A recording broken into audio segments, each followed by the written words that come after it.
That's what I've been doing. It's recording. I think that's a lot of the... Please stand for a flag salute. I pledge allegiance to the flag of the United States of America and to the republic for which it stands, one nation, under God, indivisible, with liberty and justice for all. Yeah, he was up there.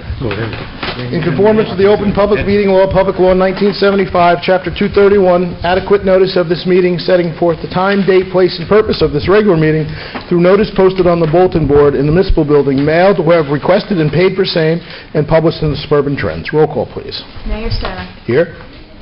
Council President Bennett's going to be late. Be late, yes. Councilman Bay. Here. Councilman Deline. Here. Councilman Giacometto. Here. Councilwoman Polidori. Here. And Councilwoman Riker. Here. With us this evening is our Borough Attorney Joseph McManus and Kevin Boyle, our Administrator.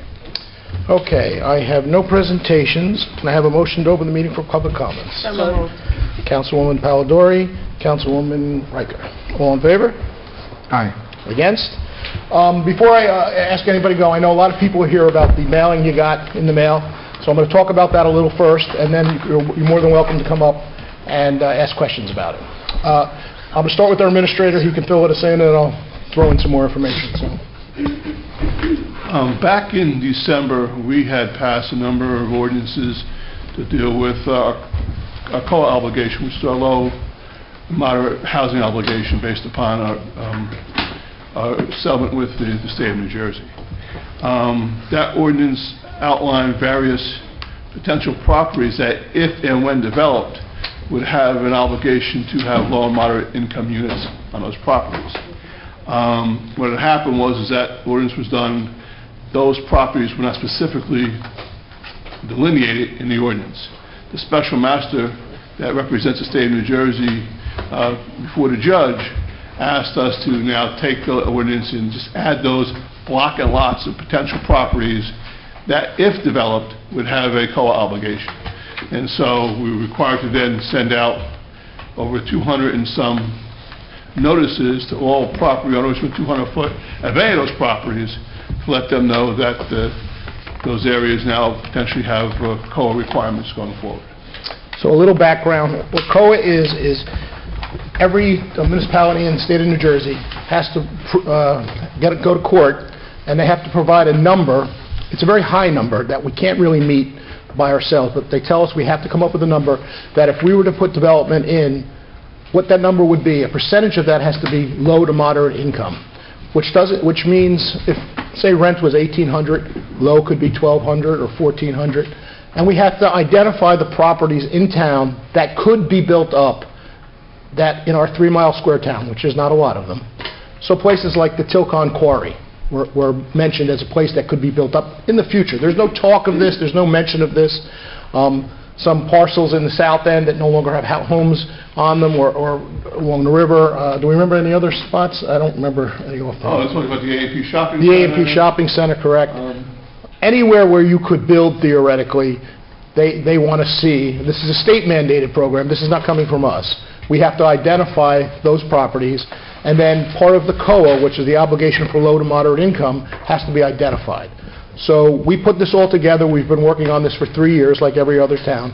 At the last minute, the magistrate that deals with this for our court said, okay, but I want you to notice all the residents around all these properties. So a lot of you got those notices. That's why you got the notices. No one is building that we know of in these departments. I don't really see much building going to happen in these areas. We identified them, and we put them on our COA obligation. That's all. Some towns are having a real problem. I think our number at one point was 656 apartments that we need to show being built in the next 10 years. So you just list areas that homes or apartments could be built on. That's what that's about. The meeting is now open for public comment, so if anybody wants to come, please give your name, address, and you get about 5 minutes. You can ask questions, and we can go from there. So just raise your hand if you'd like to step up. Please step up. Helene Zablocki, 6 Butler Street. I have a few questions about salaries. Who negotiates the salaries for the non-affiliated employees? I think your language says those who do not belong to an organized negotiating unit? We have we meet as a committee to do that. with And our- the with our committee is attorney. made up of? People on the council. Well, I think it's important to understand is that there's only 3 or 4 contracts that are signed by the governing body with relative individuals. You have the PVA union, you have the crossing guard union, you have the employees union, you have my contract. I have a direct negotiating contract with the Borough of Pompton Lakes. But I'm not talking about those negotiating. Then the council determines, based upon what those contracts have determined, what they give to the non-contractual people, which is only a handful of people. In fact, we're probably down to 5 or 6, as most of our employees now are under other agreements. We have our payroll clerk is under agreement with Wanacue, our CFO, tax collector, and QPA is under agreement with Ringwood. All of our finance is now out of Bloomingdale, so we don't have that many actual employees left to actually or to deal with. So that's basically the council determines that. They decide, I'm going to get 2%, give them 5%, give them whatever, that's how that works. Okay. It looks like a lot more than 5 or 6. I'm looking at the minutes from the December 11th meeting from 2019. There's probably 2, 4, 6, 8, 10, 12, 14, 16, 18, 20. Well, some of those are union, you have to get through the whole thing. There's a union, non-union, that's our salary resolution. That basically outlines everybody that's paid by the Borough of Pompton Lakes and what their salaries were. Right. Right. Now, for that meeting, December 11th of 2019, it says that that's the compensation for 2019. That's correct.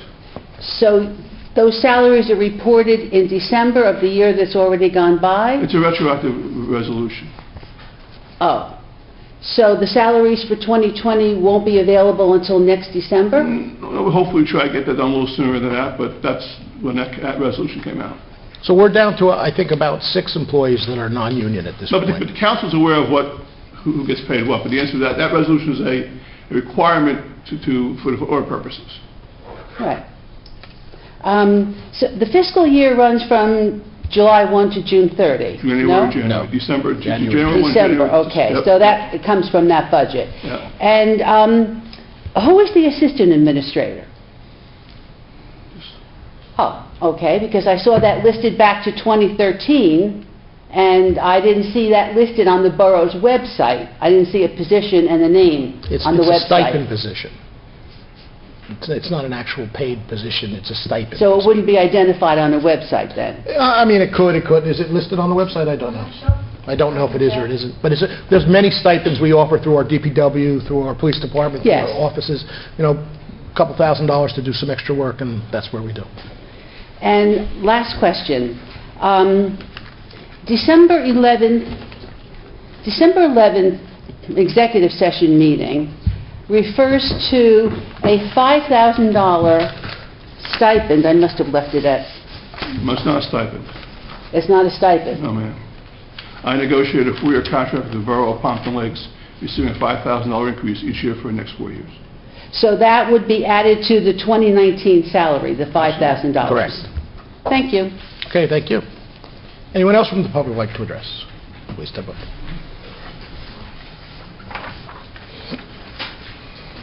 Jeff Kynan, 1088 Ringwood Ave. Hi. Pompton Lakes. Gotcha. Okay. I get a monthly publications from the New Jersey Federated Sportsman's News. And there's an article on the latest one on the front page about legislation that was introduced by Daniel Benson, a Democrat, 14th District.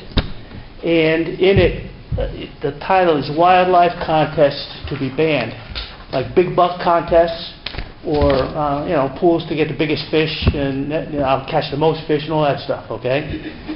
And part of that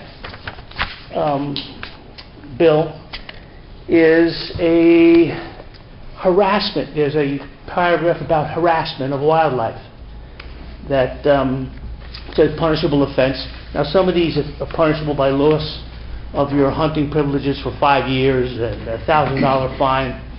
And getting back to the harassment, that's also a punishable offense. And it says to harass, to annoy, attack, disrupt normal behavior patterns of or otherwise disturb wildlife without taking it. And it defines wildlife. And covered wildlife is defined in the bill as all animal life existing in a wild state or any part, product, egg, or offspring, and carcasses as well. I don't understand that part. But the part that I was interested in is egg. If this bill goes through, then our Canada goose problem is going to explode again. I would agree with you, yes. So that's why I'm bringing it to your attention. I don't know. I haven't heard that, but, I can say this, I wouldn't support that just for the other reasons you mentioned besides the eggs, but we've done a very good job here in town addling the eggs. I know. Over the last 10 years, we've probably addled, 1,500 to 2,000 eggs.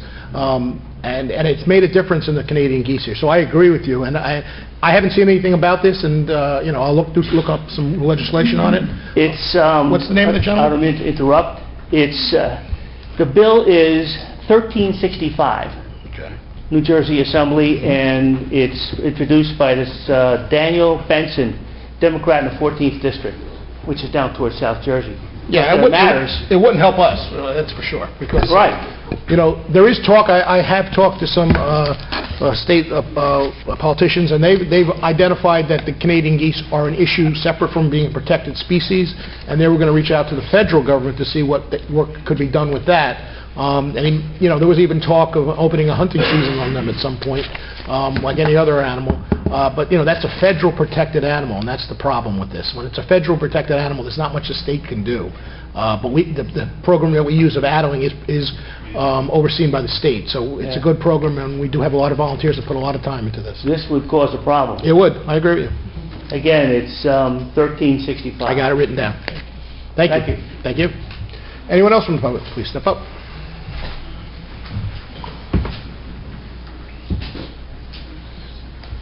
Lisa Kilberg, 158 Mountainside Drive. I have a question about the affordable housing. I'd like to know if you have a contact in the state for affordable housing, only because we have some up by me. There's 22 units, they're purchased, they're not rented, but some of them are actually being rented out.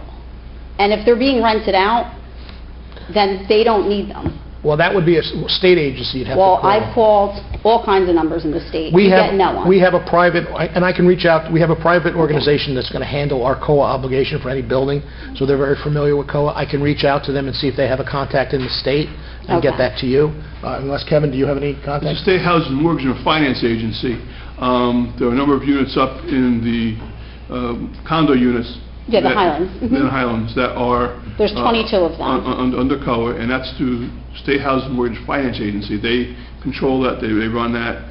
We have no real jurisdiction over that. But I agree with you, if they are renting them out... They're renting them out, that's breaking then the they law. don't need an affordable unit. And if it's for affordable, then that's who should get it. That's correct. And I have one other. Sure, okay.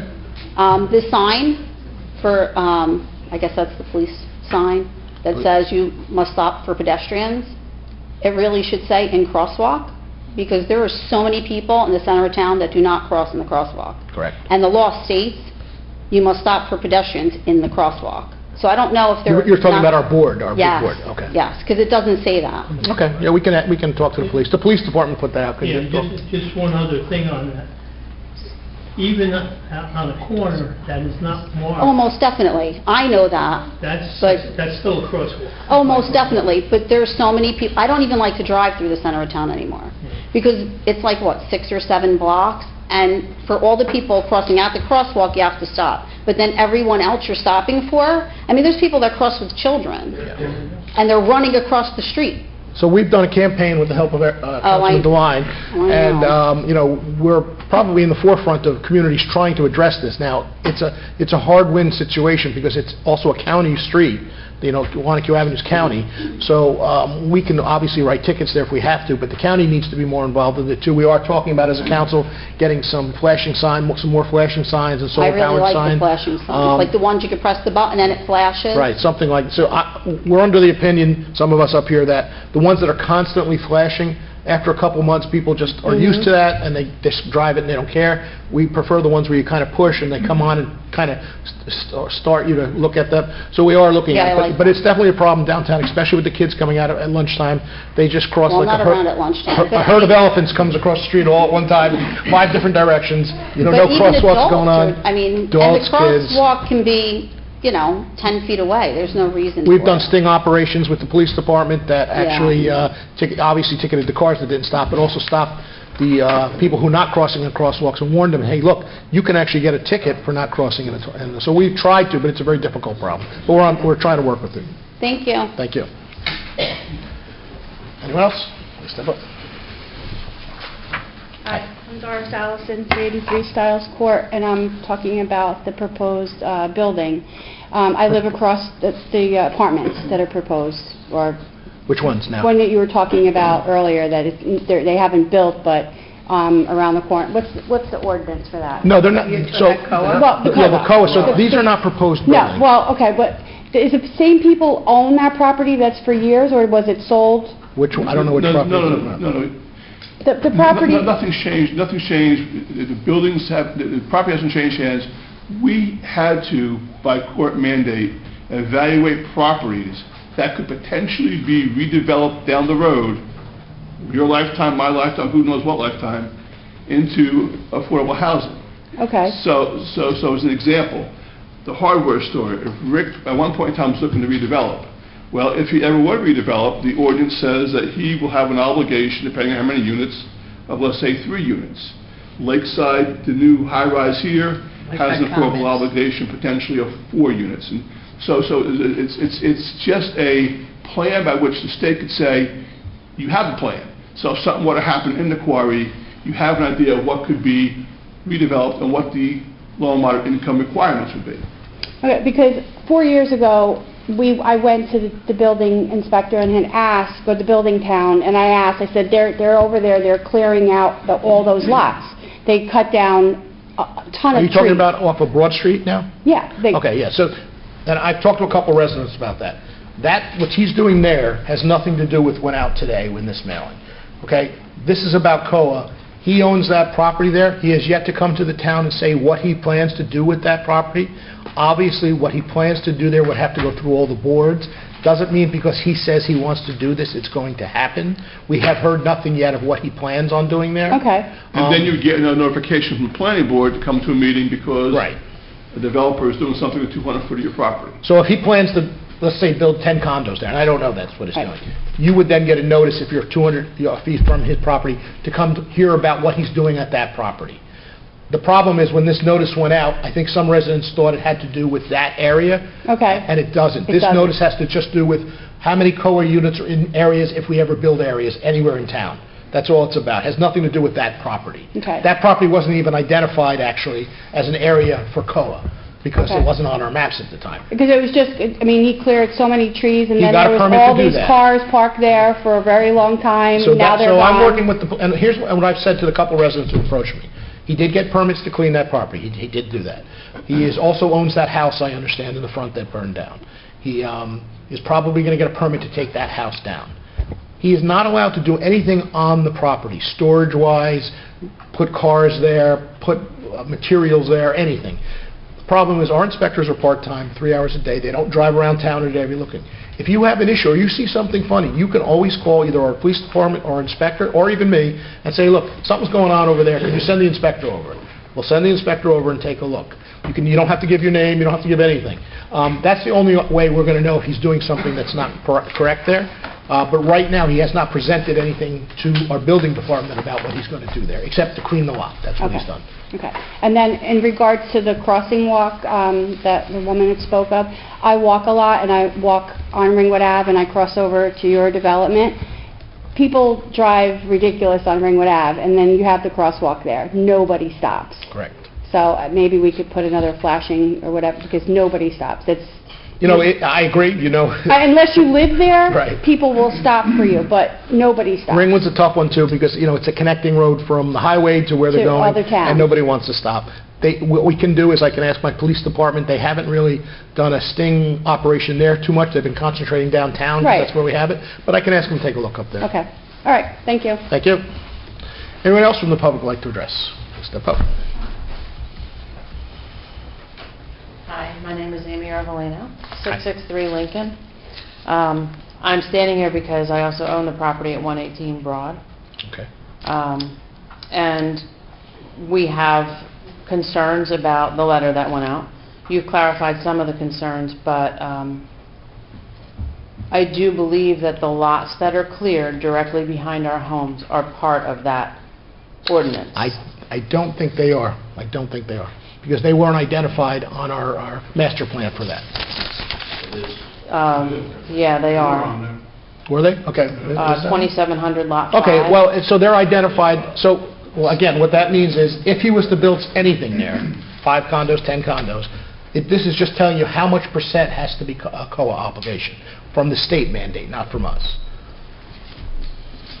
So our concern is that he has clear-cut the land. He has. Right to our property. He's allowed to do that. Right to the fence. Yeah. He also owns the property right next door. Mhm. So our house is on the corner of Montclair and Broad. And Okay.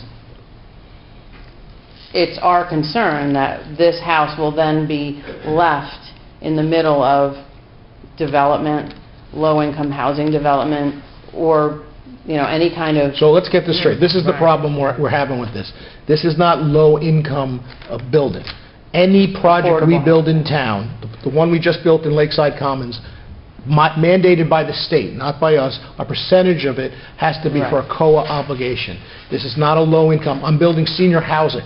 A part of that has to be COA obligation. Yeah, and it's not the low-income housing that's the concern. It's that we haven't had an opportunity to Oh, of look course. into this. We Of got course. this notification on Saturday. This notice, though, doesn't give him the right to do anything on that property. Nothing. He has to present a separate plan to our building department, which he has not done, which I've said, he has not presented anything.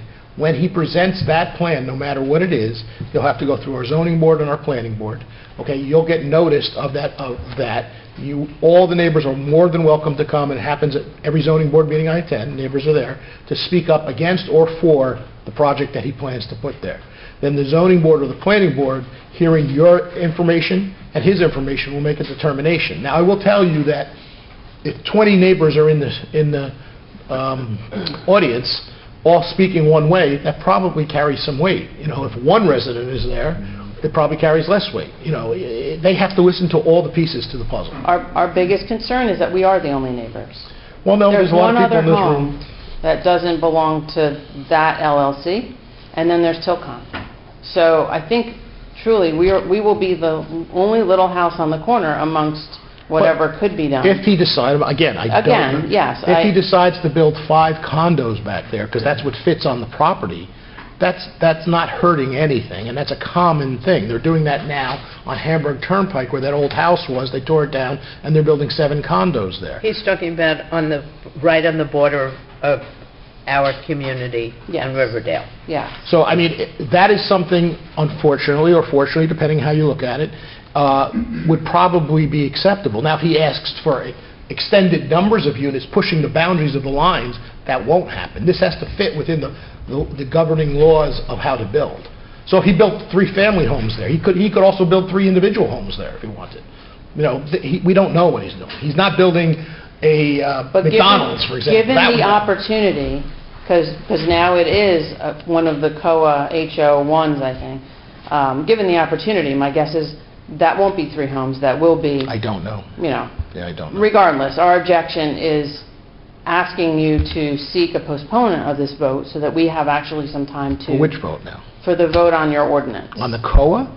The COA is a state mandated. We have no say on that. We can't postpone it's a state asking us to. Every town has to do this. I think it's important to say is that the ordinance has already been approved. It's done. What we're doing now is we approve the ordinance with these particular properties included.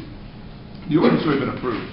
It's been approved by the judge, signed, sealed, it's all done. So what we're doing now is a technical matter, adding these block and lots to that ordinance. But what your voice wants to be heard would be, if he decides to build on this property, your voice is, where it's going to be heard is at the zoning and planning board. This board here does not make those decisions. There's also another opportunity, potentially, for you to be heard.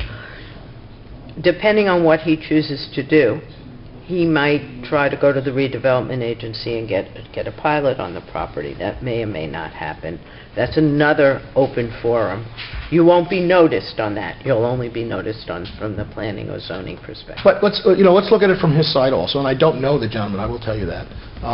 He has, whatever it is, 2 acres, 3 acres there. He's not keeping it there to do nothing with it. I'm sure he's planning on building something there. Correct. It would have to fit within our residential, I know it's marked right now as light industrial or something like that.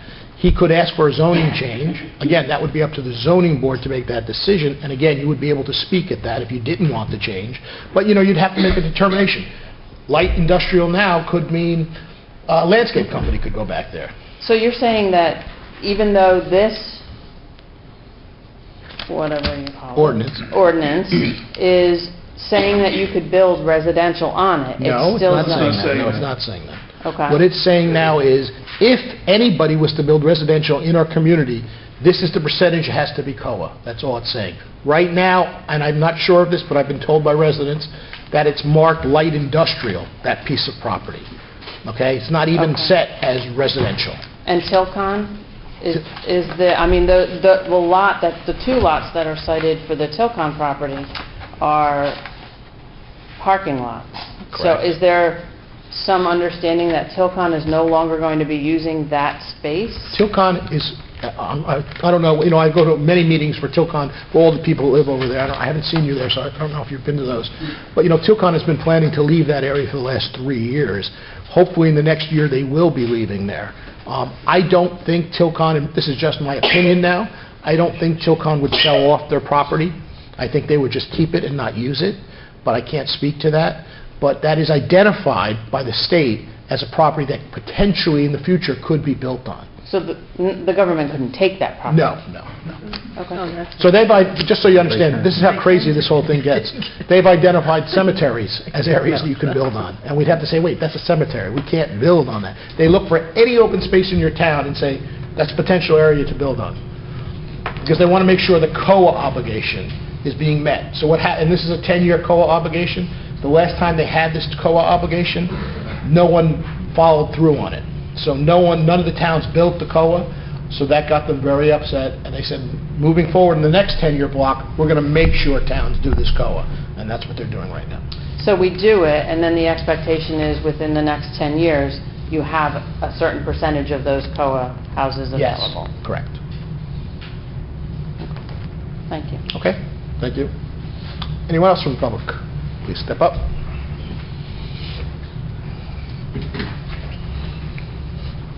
Herman Garrett, 86 Broad Street, Pompton Lakes. Most of my questions have been answered already, just from listening to the people been speaking on it.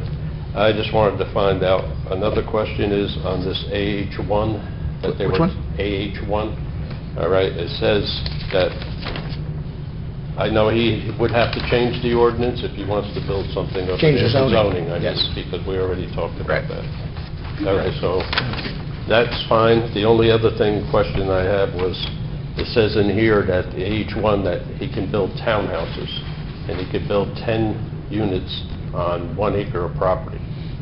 So if he's got 4.5 acres, and he did want to build all these townhouses and get approval, now, on the other part of this page, it says minimum 2 acres. Now, is that 10 on that first minimum of 2 acres, or is it 10? So there's 2 things per that you have to acre? deal with. He has to deal with our zoning rules that are in effect right now. So the first thing you did is correct. You would have to change the zoning there. That's what we're doing now. No. No, this is what this does. This creates an overlay zone that permits affordable housing built in the manufacturing zone, this particular parcel, 27,500. Bypassing this ordinance, a developer, this property owner, whatever, as of right, can build housing that is inclusionary, so they have to meet a certain percentage of affordable housing, but this zone change permits the construction of housing on this parcel and the other parcels that we've identified. Is that correct? So that they don't have to go through zoning then? So you're saying... They still have to go through zoning, Yeah, they because have to they'll go have to get zoning. site plan approval. No, but they don't through the have to planning change board. it to a residential. No, this is the zoning change. That's what I was This saying right is the from the zoning beginning, and everybody was So this is telling the me- zone change right No. now, but this is for the COA obligation. Correct. Not for the This building. is, so, Okay, let's take a step back. The state mandates that each community provide for its fair share of affordable housing. You go through this analysis and you have to identify certain properties that are eligible for that purpose, okay? You have vacant properties, which is probably what this one met, okay? You have publicly owned properties. So, for example, our public works yard, our recycling center were identified as parcels within this affordable housing plan. We have to create what's known as a realistic development potential to meet our affordable housing obligation. This is Fair Share Consortium and the state basically bending every town over and saying you have to provide your fair share in every community. It doesn't matter if you're in a manufacturing zone next to a house that's on the corner. They don't care. That's the unfortunate truth about all of this. So Fair Share jumps in. They jump in every community, say we are, I forget what it is, but we're an interested party in making sure that we have standing, that each community has to develop a plan that meets these requirements to provide affordable housing. So each town has had now to create this plan identifying these properties that, you know, meet a various criteria. And ultimately, at the end of the day, is what we're doing is a series of zoning changes saying these are where you can develop affordable housing based on this criteria. Unfortunately, that's one of these properties is that Block 27, Lot 5.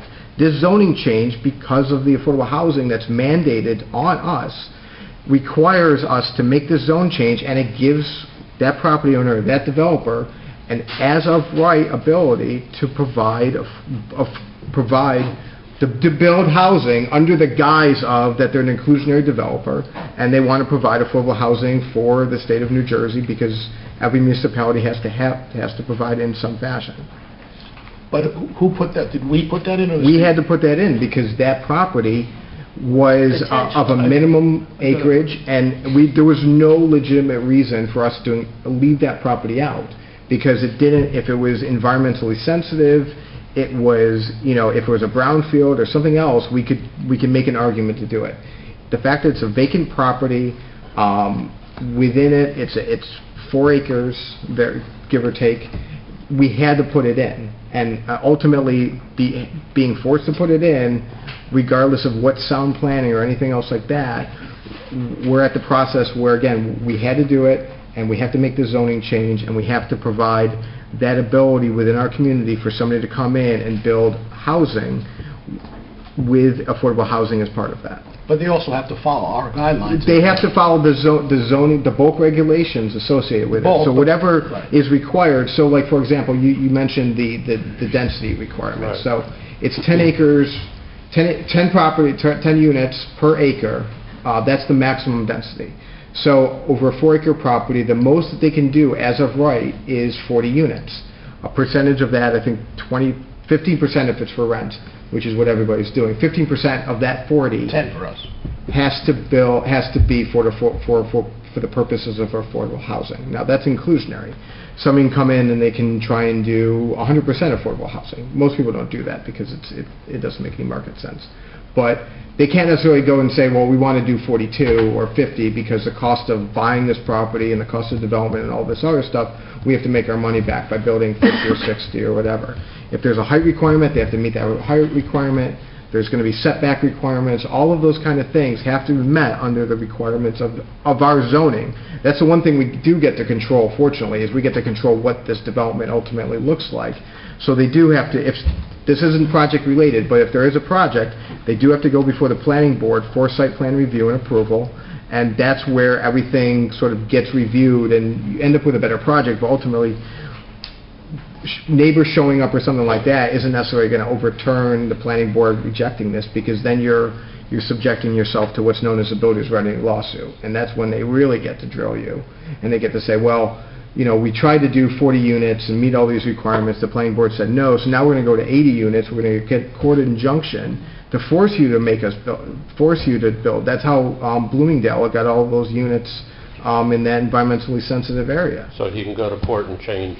If the planning board ultimately rejects what's more or less is an as-of-right ability to build housing with an affordable component, and the town, which still, you know, retains some autonomy, says no, then ultimately they turn around and they can get a court injunction and basically force the town to build what they want to build, and a lot of times ends up being a worse deal than what was there If I could before. just interject and follow up on that. Just generally speaking, the ordinance will allow the town to obtain what's called an order of repose, which will give a 10-year period where, as long as there is that realistic opportunity for development that the town can show, someone can't come in with the builder's Right. remedy lawsuit. In the absence of the ordinance, the town will be exposed to builder remedy lawsuits. So there is a benefit to the borough for complying with what's being required. I mean, 10 units per acre is a lot. 20 units per acre is a lot more. But if there's not an order of repose, some builder has the right to go to court and look for that. That's what happened with Whether Luminous. it's townhouses, or he could still put an apartment building or condos or anything on that property? In compliance with With municipal with our building codes, yes. building codes. But, like I said from the beginning, he's going to be able to build on that property. He hasn't presented what he's Yeah, I building. understand that, but like when we were talking before, and that's why I'm talking for a lot of people on Sure. Broad Street. They asked me to come to the meeting and talked about it. I'm a spokesperson for that. The thing is, he not only owns that property of 4.5 acres, he also owns the house. Correct. Okay, which is more property. Mhm. Plus, he wants to buy the greenhouse next to it.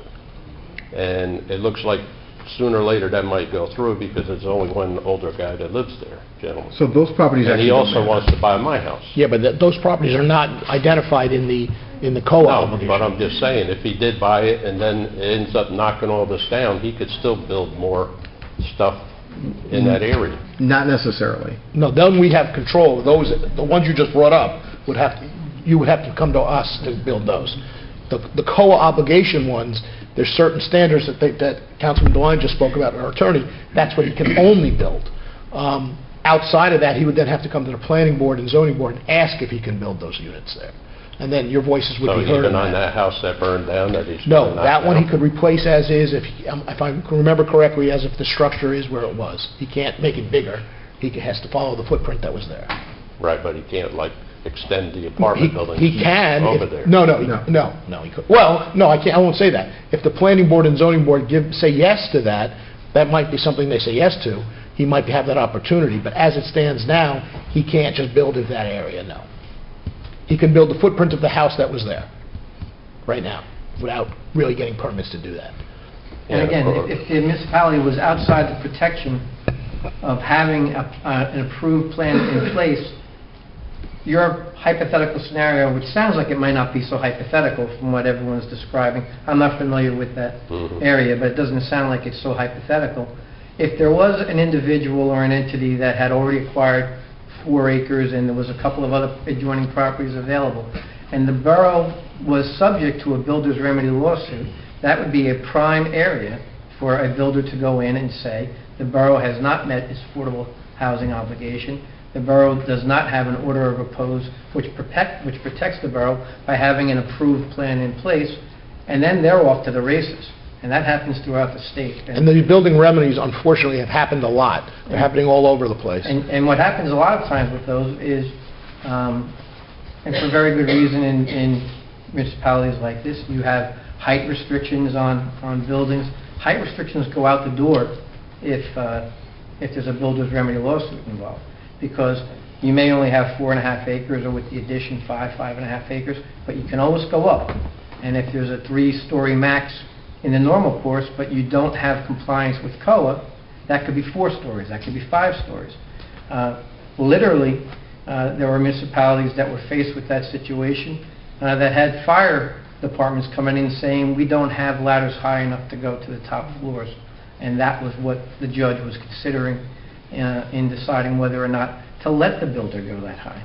So again, for purposes of all your concerns, which are very legitimate, it is better for the borough, much better for the borough and its residents, to be in a situation where there is an approved plan that provides protections, albeit it does provide, as the Councilmember said, a realistic opportunity for development of affordable housing. But that's how you get the protection in the first place. If you don't have that, then you are exposed to the builder's remedy lawsuits. Because even on here, it says he could build up to 45 feet in height, 3.5 stories. Is that part of the, I don't know, the, Part of the Yeah, zoning. on the age, yeah, that, you know, That frankly doesn't sound all that high. yeah, it's not that high, actually, yes. That's not that high, sir. when you're dealing with when you affordable have the housing. buildings right next to your I know, house. but believe me, You have no privacy and no nothing. Let me just say, You know, affordable housing in the it's- state of New Jersey is a major problem in the state of, it's not just here in Pompton Lakes. This has been a fight for a long time, and it's causing a lot of real problems in towns, especially small towns like ours, because there's no place to build. They're saying you have to build this, but there is no place to build. So they're saying, well, any piece of grass that we can find, that we're going to consider, we can put in this plan, we're going to count that as property you can build on. So, and then these developers, on the other hand, know the ins and outs of these laws. Right. And just like these two gentlemen are saying, they know how to use this to their advantage. So as soon as the town says, no, we're not going to accept it, they go right to court, they win, they can build whatever they want. And that's what we're trying to stop. We don't want an apartment building back there, 7 stories high. If he goes to court, theoretically, he could get that, because we're not following our obligation. This obligation is very tricky. We've spent over 3 years putting it together. Some towns have a 20% setback. We have a 10% setback, which is a good deal for us. It means only 10% of the units have to be COA. Some towns have up to 20. There's also a pay, where you can buy out and pay $90,000 to rehab some homes in Pompton Lakes. But there's not much we can say about this. This is set by the state, and they will follow you if you don't do it. They will go after you. Not both the developers and the state will go after you. Regardless of color, though, the important thing to realize that if in fact he wants to develop, the planning board or board would notify you he was going before a board for development. You have the opportunity, as Councilman Lyons said, Councilman Records said, have your say or input at that. Yeah, but I'm learning Well, that what Councilman DeLine is saying then is you don't have a say Well, there. some of it we do. No, we do. You have a say in what it looks like. What it looks And like. the planning board has a say, I Right. should say that. But again, what we're doing here is, which it sounds like we already did, actually. We already did. said the AH1 housing zone allows developers or the homeowner or the property owner to build townhouses or apartments, as of right.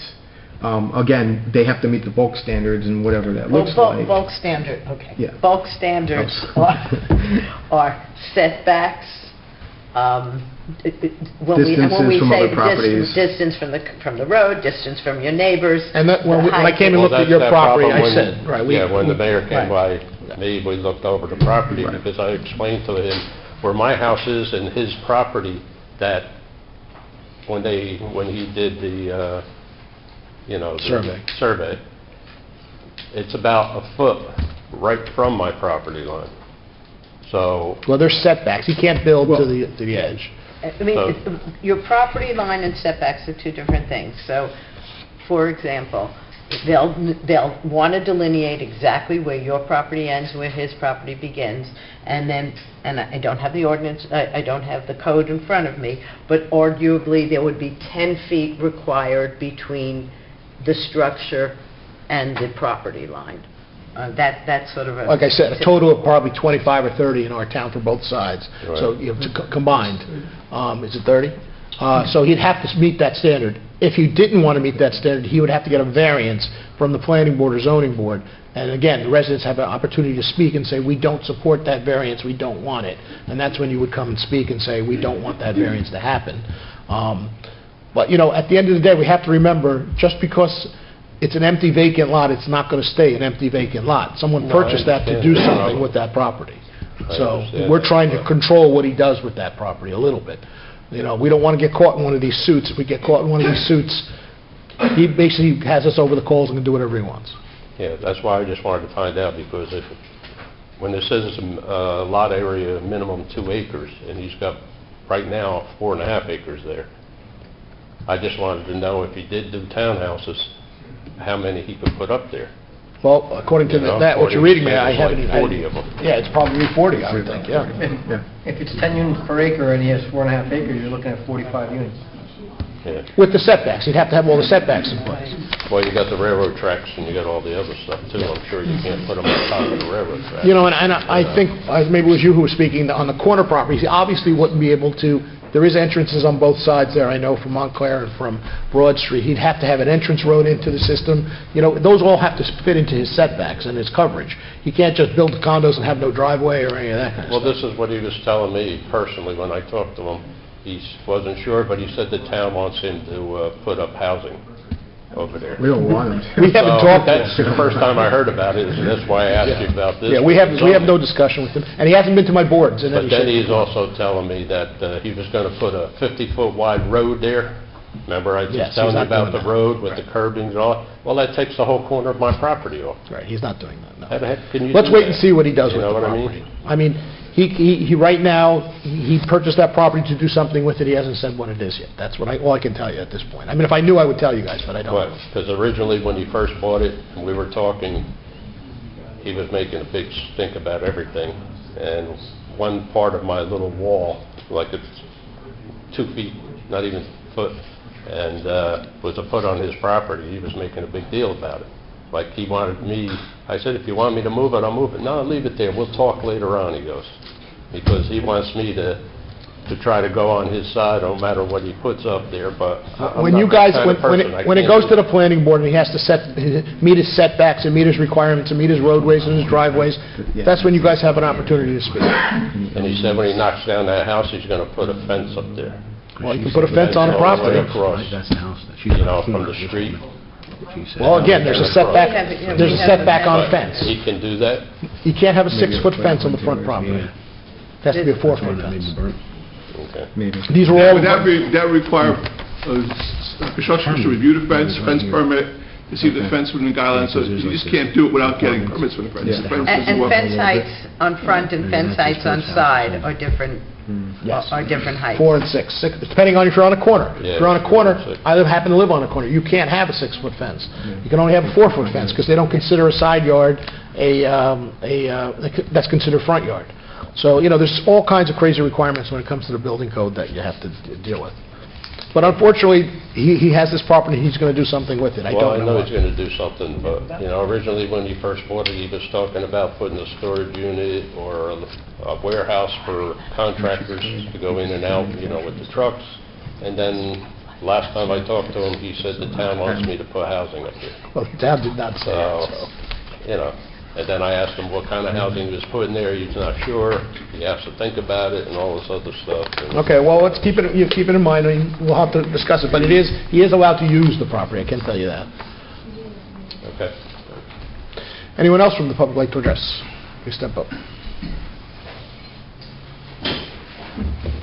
Piggybacking off my wife, James Urbalina, 663 Lincoln, on 2006. Thank you to the councilman for that explanation. That was my understanding of the AH1 designation as well. Couple of questions. First question being, how were the lots decided upon and selected? State the answer on that until I ask the second question. So from what you've explained so far, the council has approved the ordinance passing before the lots were input into the ordinance. So then my follow-up question to that, to the borough attorney, is what is the notification requirement to the affected adjacent lot owners? Because obviously, if you've already passed an ordinance, and now you've, after passing the ordinance, then put the lot numbers in for the ordinance that you've passed, which now qualifies as AH1, so somebody can petition the borough to build. Whether or not they build or not is irrelevant. There was not proper notification unless there's a notification provision that someone missed. And my wife pointed out earlier that we received notification of this ordinance being passed and then voted upon tonight, which is why she asked for a stay and a postponement on 2/8 for a meeting on 2/12. Right, because we were, can I... One last thing. Sure, okay. Everyone's entitled to develop. I work for one of the largest real estate developers in the country. I understand development. If the gentleman who owns those lots is lucky enough to get approved to develop, God bless him. There is a moniker of decorum that's required for notification to property owners who will be impacted. I don't think that obligation has been met. Now I'd like to hear some responses. Okay, so we were told by our magistrate, the one who's handling the COA obligation, that we had to do this. We were not aware we had to do this. They came after the fact, after seeing this, and said, you need to do this after the fact. This is the first we had heard of it. So I don't know if you want to So explain. you rubber stamped the lots that go into it? The stamping was done already. In December, we had 2 meetings. We introduced an ordinance, and we adopted an ordinance, the same ordinance, without the properties noticed in them. At that time, that ordinance was reviewed by the special master who represents the state of New Jersey before the judge. He said, go ahead and do the introduction. In fact, we had to fast-track those ordinances because we had a December 12th meeting before the magistrate in Patterson. After that was done, we were notified by the special master that we should probably put the block and lots in, which is what we did. That's when you were noticed. That notice was to pretty much let you know that you know that we're 200 foot of this ordinance.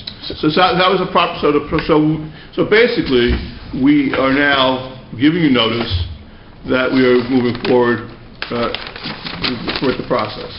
Notice date of 1/23, received on 2/8 for a council meeting on 2/12. That's already been approved. That's already been approved. Sir, that was mailed out long before that because I know that we spent Certified mail received on 2/8. I can't speak to the post office. I can tell you the staff mailed that out way in advance of this meeting, way in advance. No, I don't have the dates in Sent front of me. regular mail, and it was sent certified mail. That's what the law requires, and that was mailed. I'm familiar with what the law requires. Notice date 1/23. Date of today is 2/12. Again, it goes back to a question to the attorney of what's Well, proper we can see notification. when the certified mail was sent out, okay? As long as it meets the guidelines set by then that's what we're supposed to Question is do. what So the... state law actually dictates 10 days prior. 10 days. So if we have an affidavit of service saying we dropped it off 1/23, that means 20 days notice, which is technically twice the amount required. I know we did send them out What earlier. like you said, what the post office does and what we can control. And are you saying you just got the letter now? I've already said twice, we received the letter on And we've said, 2/8 for a meeting on 2/12. and we've said twice, we sent it out 1/23 notified, I didn't certified. question it. So That is not a question. something is not correct. Either we did not send it out, or you did not get it that day. It would arrive by regular mail as well. We didn't get it right. No. But presumptively, the regular mail is received. So either way, we know we sent it out because we have receipt of that, and you signed the receipt. Let's get past the mailing. Okay. Let's go back to how the lots got put into the ordinance when you had already approved an ordinance without lot numbers.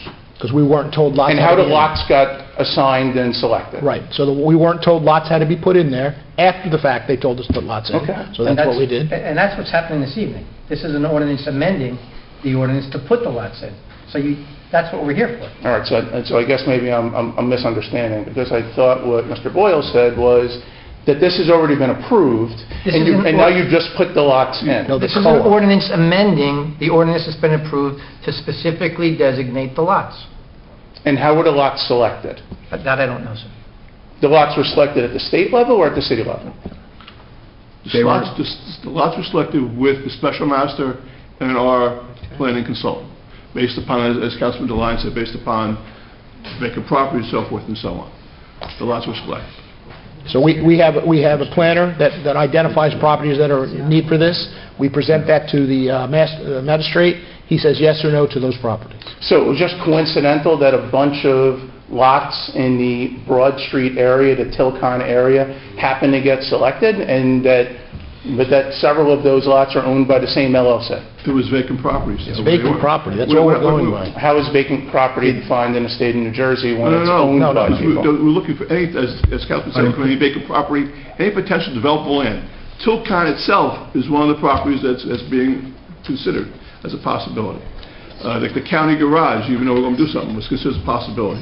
Our recycling center is identified. We have a building on it. It's our building. It's identified. These properties are identified. That's all that means.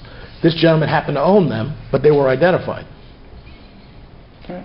I think that This is not a question for the gentleman who owns the lots. This is a question for the council on how the lots got put into it. Just I think told you've you. answered that. Okay, you said it 3 times. I'm just repeating it. I think you've answered that. Okay. It was a question about the mailing. Mhm. It was a request for a delay on your voting tonight to allow the people to actually review this and have legal review. Well, first of all, so No, we're only it's wrong. introducing it tonight. There's going to be a public hearing on this ordinance at the end of the month. This is an introduction of this ordinance. This is not adoption. Am I right? No. Oh, is it adoption? I'm sorry. No, this is it. I apologize. It is adoption. This is My it. apologies. No, the gentleman's right. This is I apologize. second This is it. Second reading, but you were given notice by the 20 days to present. So if you had any questions, you had 20 days to do that. You're Then- coming now on the day of, and rightly so, asking questions, but you had more than an opportunity to come the 20 days before and ask Then the also. town is being given notice that we reserve our right to, for full rights and remedies under the law, to bring suit Everybody against the does town of that. Pompton Anybody- Lakes, anybody as has we that. would Sure. in any other due course if there is a diminution to the value of the property that we own and that our, that our neighbors own in that area. Correct. As a result, or any of the property as a result of this. I'm hoping that the transcript of the public record of the conversations here tonight is available, because it does seem tantamount that you're just, throwing lots and block numbers into an ordinance that was already approved and then pushing it through for an approval. Regardless of who owns it and regardless how they develop it, you guys are, you're just pushing something through without giving the taxpayers in the town, the property owners in the town, due opportunity to review and understand what the implications are to their properties. So now you asked about to do that. How much time would you need to do that? My attorney has advised me to ask for 30 days. Okay, so you got 20 days. I've had 4 days. No, I know when we sent, I can only go by when we certified I the know mail. when I received that. I can't go by when you receive something. I can go by when we certified it out. That's okay. So that's all I can judge, and that's all we have a stamp date on. So what you did or how you got your mail, I don't know. But, we know it was 20 days. And none of this seems like the town council or the mayor just shoving it down onto a property owner. It's not you. Telling me that the reason that the mail is mystically my problem because I didn't get your certified letter and I never got a regular letter from the town.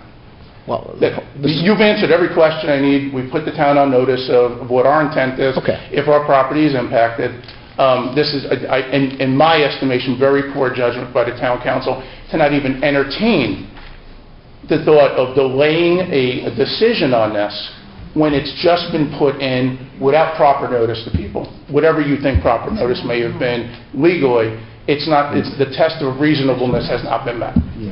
That's Thank you for your time. Thank you. Anyone else like to address this?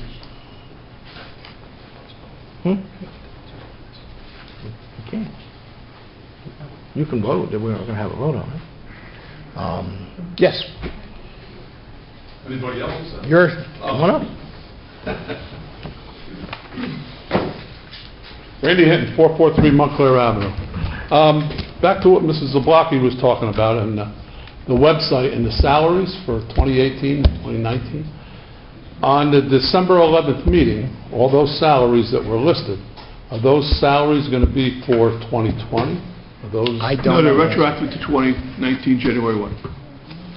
So the 2018 ones, Or so 20. okay, so that, The resolution wasn't done as early as it could have possibly been done. We're trying to get this resolution out this year, in the next month or so. To answer your question, 18 was retroactive for the year, 19 is retroactive through the year. And most of the things are all covered by contract anyway, all right? That's correct. correct. So 2020 will be a different set of numbers. That'll be December 2020. Well, no, it was January 1, January 1, 2020. So the salaries that were in the December meeting of 2019 Were issued were January 1, the salaries 2020. for all of 2019? That's correct. Okay. So then the salaries 2018, of course, were all for That's correct. 2018. Just that I noticed in those 2 years, the salaries for committee and commission secretaries, $500, $500, $500. Those They've poor been girls, like that forever. those poor girls can't get a 2% increase? I think we actually might put a couple extra bucks in this year. I have to look. You know, we have Recreation Committee Secretary, Historic Preservation, Open Space Sanctuary, Board of Health, Environmental Commission, Flood Advisory. These girls are doing a phenomenal job. They are. I And agree. they can't get a lousy 2%? Something we can talk about in I mean, personnel. 2% of $500 is only $10. I think we could probably afford that, It but it would comes be a to like personnel 83 decision. cents a meeting. Those meetings are usually 2 hours. That's like 41 cents. If I raise your taxes to do that, I don't want you yelling at me. No, that's fine. Okay. But I did notice from 2018 to 2019, the mayor's salary went up over 25%. That's good. How did that happen? Good for the mayor. The secretaries can't get 2% and the mayor gets 25%? The secretaries are working one meeting 1 month for an hour. I think there's a big Regardless, difference. Mr. Mayor. I think there's a big difference. 25%? I I think- thought the state mandatory was only 2%.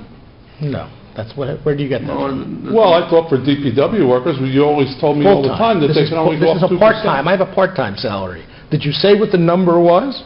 Yeah. Yeah, go ahead, say it.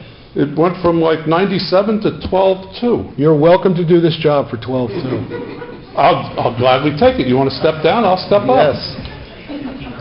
You want to switch now, I will. But 25%? Yep. Wow. That's phenomenal.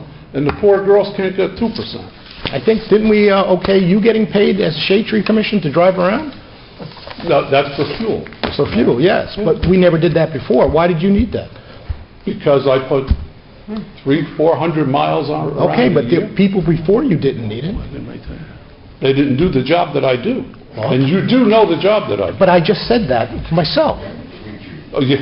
Well, previous mayors were 25% Okay, less, so and they did the job. we're having the same argument about the same thing you did. Oh, okay.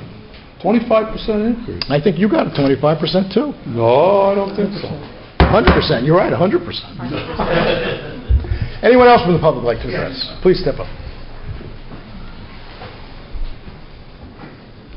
Good evening, and thank you for the time. Thank you. Mark Allison, 383 Stiles Court. Just a little follow-up on the Broad Street epidemic. We're showing a little concern about the grade of the property. Not only did they take all the trees down, they buried some of them and are pushing the grade into the lowlands, which would be an environmental issue. So I'd like to know where the 4.5 acres are, and if that includes the lowland where the drainage is from Tilcon's property. That I can't answer, but they had to follow permits to do what they did, but I can send my inspectors out to make sure they followed the permits properly to do what they were supposed to do. I don't know the boundaries of the 4.5 acres and where the land is. I just kind of looked at it really quick when I went and took a look with one of the residents. But I can have my building department follow up to make sure they're following what they said they were going to clear and how they cleared it. And we talked about, I heard about the variance in space and footage. What would the footage be off of the railroad tracks to their Again, I don't property? know. It's 50 feet. Is it 50? Okay. The H1 zone requires a 50-foot setback, basically, from the track boundary and the roadway. To So where it's they- 50 foot all the way around. To where they cut the trees? No, The tree cutting is completely Yeah, that's- different This is the building. than the buildable area. A building has to be set back at least 50 feet from the property line. Somebody can go and 100% clear cut their property, because that's their right, down to nothing if they want to, right down to your property line or the railroad tracks or everything else. That's completely separate than actually building on the property. Right, you can clear your property if you get a permit to do it up to the line. There's no boundaries Okay. left. And what about River Road and all the houses they've condemned? Why aren't we building houses on stilts like the neighbors are? It's a good question, but the answer is they were bought out with funding from the federal government and the state, and part of the requirements is no building can go on it at all in any shape or form. That's part of the reason they were bought out by the state. Because it's flood? Because it's flood area, yes. And they don't want to buy the houses on the other side of the street? The way that works, unfortunately, and I'm a big opponent against it, they go by record of what was put in through FEMA, and a house could be here, and a house could be here, and a house could be here. Even though 3 houses on the same street flood, it doesn't help us as a borough, because I still have to give services to those houses. I would rather take whole streets out, close the streets down, and close it and move on to the next street. Unfortunately, FEMA and Blue Acres does not work that way. And we've asked them to do it that way, but they refuse to do that. But they have guidelines. Once they own those properties, which they do now own those properties, their guidelines are it has to go back to natural state and nothing can be built on it. No footings, nothing. So when you take out a permit to cut down trees, is there an inspection afterwards? when you say there's no permit to There's cut no permit trees to cut down. trees. To clear your property, he had to get a clearing permit. Okay. I heard a question earlier that we came to the town and they could not provide a name or a permit for that project of clearing that lot. He has a permit, you had to go to our building department to clear. Before he Yes. cut the trees? Yes. Okay, and what does he do with the stumps and the trees? He can do whatever he wants with them. He can bury them in his ground, he can take them away. He can bury that and push it into the wetlands? If there's an actually identified wetlands, which I don't know if there is or isn't, it has to be identified by the state as a wetlands. Okay, the town doesn't have that information? Well, we could probably get that information, but if there was a wetlands that would have been picked up in the site permit, and they would have told him, look, you have a wetlands over there, you can't do this or this in that wetlands. If he didn't tell him that, that's probably meaning he doesn't have a wetlands there. Well, not everybody asks for permission. Well, if he's doing something illegal, we can easily check on that and send an inspector over, but I don't know offhand, I'm pretty sure there is not a wetlands back there.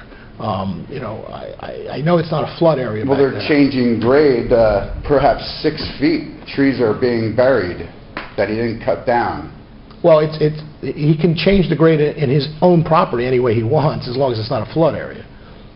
It's not a flood area. Okay, because there's drain pipes. There's a piping system that feeds Tilcon, the tracks, Broad Street and Montclair, drain into this 20-foot drop in the corner of this property on the south. Yeah, again, we'd have to ask the building, southwest I don't side. know enough about it, I'd have to ask the building department if there's any concern with that, and I definitely will follow up with that and ask him that. Okay, one last question about the fire, the house on fire. Was there a forensic, that was an accidental fire, no cause? I don't know the answer to that. We don't do those things. The county decides if they're going to send somebody to do that or not. Thank you for your time. Thank you. Anyone else from the public would like to address? Seeing no one, can I have a motion to close the public session? So moved. Councilman Devine? Second. Councilman Begg? All in favor? Aye. Against? Okay. Approval of minutes. Motion to approve the following minutes. Regular meeting minutes, January 22nd. Closed session meeting minutes of January 22nd. Special session meeting minutes of January 22nd. Can I have a moved. motion? Councilman Second. Devine, Councilwoman Riker. All in favor? Aye. Against? Bills and claims. Motion to approve the following bills and claims as They're listed on below. there. Oh, we've got... Yeah, oh, that's we're right, doing it once a month. That's right. Petitions, we've got none. Consent agenda. Does anyone wish to have any resolutions called on the agenda? Anybody need anything pulled? I would just like quick discussions on 5, 18, and 19. 5, Which 18, numbers? 5, 18, and 19. Number... No, number 5, itemized, Resolution number 2072, 72, 2085, and 85, and 86. 86, whatever way makes it easier for you. 18 and 22, do you I'm sorry, you said... Okay, you want the resolution rather than... No, the number, 5, 5, 18, and 19. 19, okay, that one, I didn't hear 19. Okay, so you want those first? Please. Sure. Okay. Whereas the mayor and council of the Borough of Pompton Lakes have reviewed the consent agenda consisting of various proposed resolutions, whereas the mayor and council of the Borough of Pompton Lakes does desire to remove resolutions for individual action from that agenda. Now therefore be it resolved that the following resolutions on the consent agenda are hereby approved. Resolution 20-68 through 20-89, and we're going to be pulling Resolution 2072, 2085, and 2086. Can I have a motion? So moved. Councilman Devine, Second. Council President Bennett. All in favor? Aye. Against? All right, discussion on 5. Resolution 20-72, resolution of mayor and council of the Borough of Pompton Lakes recognizing New Jersey Local Government Week, April 19th through the 25th, 2020, and encouraging all citizens to support the celebration and corresponding activities in the Borough of Pompton Lakes. Discussion? My question is just follow-up. I know that Councilman Venon had an interesting idea, and I didn't know if that was the idea that you're running with, or is there something else that we're doing so that we still have a few months to get To it discuss, together? yes, correct. So I tossed some ideas out. A lot of the things that they recommend to get started, we already do, as I mentioned. The book club, with the mayor was one idea that I noticed we didn't do. I'm not sure if the mayor's interested in that. Sure. So, yes, we're moving forward with it. There's some ideas on the table. We're trying to work in the 125th anniversary into it somehow. So, I guess my recommendation is, in this month's League magazine, it's the same ad that I brought to our attention a couple of months ago. If we're going to participate, we should probably get the signs that they have that says celebrating New Jersey government, so they won't, in terms of taking part in that. And if we are going to focus well, there's two things. Yes, I noticed, and you and I went back and forth, that one of the things we don't have is a mayor's book club. If the mayor is game for a book club, then we could officially Just throw it on the announce list, the mayor's book club that we're going to have, sure. Take a book, announce it that day. That's fine. The other thing is probably that much more important is if you want to use it as the kickoff of our 125th, then we should think about these lawn signs or website stuff, that we're really not just checking off the list, but that's really the focus of what we're doing to acknowledge that we're participating. I know we do lots of these things. My sense, and again, it sounds like you did more research than what I'm getting here, my sense is they're looking for us to identify one or two things, and it also seems like it's just a perfect opportunity for to use this as our 125th kickoff. And I guess my question is, I think you had a really good idea when you brought it up earlier. Is that what you're running with? That's the plan, yes. Okay. So we have 2 months to really get it out there. Okay. Okay. Resolution 2085. Do you want to vote on it? Oh, I'm sorry. Yes, let's vote on Resolution 2072. Have a motion. So moved. Councilwoman Riker? Second. Councilwoman Palladori, all in favor? Aye. Against? Resolution 2085. Authorizing a contract for the acquisition of goods and services pursuant to state statute with James Cotilio and Associates. I guess my question is, what are we hiring an architect for? The library. The library had asked us to consider as part of a capital improvement, also a grant for community development block grant to add a bathroom on the first level of the building. And so we need an architect to provide the design and provide the cost estimates for that process. And then we'll need engineering in addition, or will the architect be able to do The that? engineer sent us the architect. Okay. The bathroom would make the library ADA compliant. Yes, that part I know. I just didn't know what project. Yep. Supposedly architects come with the developers and we don't generally hire architects. Okay. Okay, can I have a motion? So moved. Councilman Deline? Second. Councilwoman Riker, all in favor? Aye. Against? Resolution 2086. Authorizing agreement with Jobs for Blue to provide administrative services related to off-duty employment for the Pompton Lakes Police Department. Okay. This is an organization that has gotten a foothold in a lot of communities and police departments around the state. They will now be pretty much helping us manage our out-of-scope work, like Jerry Center Power and Light, PSE&G, all of our type of road projects, and they will then manage it. They will then interface and be the ones who take the escrows and stuff like that and take that out of our hands. We don't have to have finance billing, PSE&G, waiting for money to come in, things of that nature. So this is going to kind of hopefully speed up that process, and also allows for payroll to go through and deals with paychecks. There's a lot of things this helps us do, and there's no cost to us. It's paid for by the vendors. Oh, so I had two questions. One is, I assume this protects our police to get first dibs at the projects they're allowed to? It just helps scheduling. Like right now, everybody has to go through Lieutenant Kapacki, and they'll go through this particular company to do all that, and they'll interface with the different vendors for that purpose. So that saves some labor. And actually, if you've listened to like 115, New Jersey 115, their ads, are even on the radio now, saying how they are working in conjunction with police departments and looking for more departments, and they're at the league convention. And how do you say the vendors pay for them? Is it a percentage of each? I have no idea. Okay, so you're not involved in the fees. That's not our... And I should throw in that Chief Clark has asked us to look at this, and we did, and we're going to try to give it a try. Okay, great. Thank you. Okay, can I have a motion for 2086? So moved. Councilman Begg? Second. Councilman Devine, all in favor? Aye. Against? Okay. Separate action? Resolution 20-87, authorizing the mayor and borough clerk to execute settlement agreement and release with James Namora. Okay, so you want to say something first? Just very simply, as you know, we had some disciplinary issues that we had to deal with, and based upon negotiated settlements, and you have received a copy of the outline from our labor attorney, this is a very good outcome for the borough of Pompton Lakes to settling this particular dispute. Okay, any questions? Motion to approve. Can I have a motion? So moved. Councilman Bay? Second. Councilman Giaconetta? Roll call, please. Councilwoman Polidori? Yes. Councilman Riker? Yes. Councilman Bennett? Yes. Councilman Begg? Yes. Councilman Devine? Yes. Councilman Giaconetta? Yes.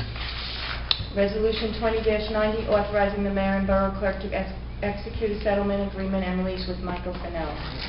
Pretty much the same thing. We had some disciplinary issues relative to Mr. Finello. They had been determined through a settlement agreement. You have a copy of the attorney's outline of that agreement, and again, the borough fared well in the agreement. Okay, can I have a motion? Motion. Councilman Begg? Second. Councilman Giaconetta? Roll call, please. Councilwoman Polidori? Yes. Councilman Riker? Yes. Councilman Bennett? Yes. Councilman Begg? Yes. Councilman Devine? Yes. Councilman Giaconetta? Yes. Okay, second readings? Second reading, this ordinance has been advertised, noticed, and posted on the bulletin board. Ordinance 20-06, an ordinance amending Chapter 190, Article 4 of the Municipal Code of the Borough of Pompton Lakes to address the borough's affordable housing obligation under the Fair Housing Act and the Uniform Housing Affordability Control. Section 190, Affordable Housing Zone. So we had a lot of discussion, but this is the actual physical time you can talk about it, which you are more than welcome to. Motion to open the meeting for public comments on only this ordinance. Can I have a motion? Councilwoman Polidori? Second. Council President Bennett, all in favor? Aye. Against? Anyone like to address this ordinance?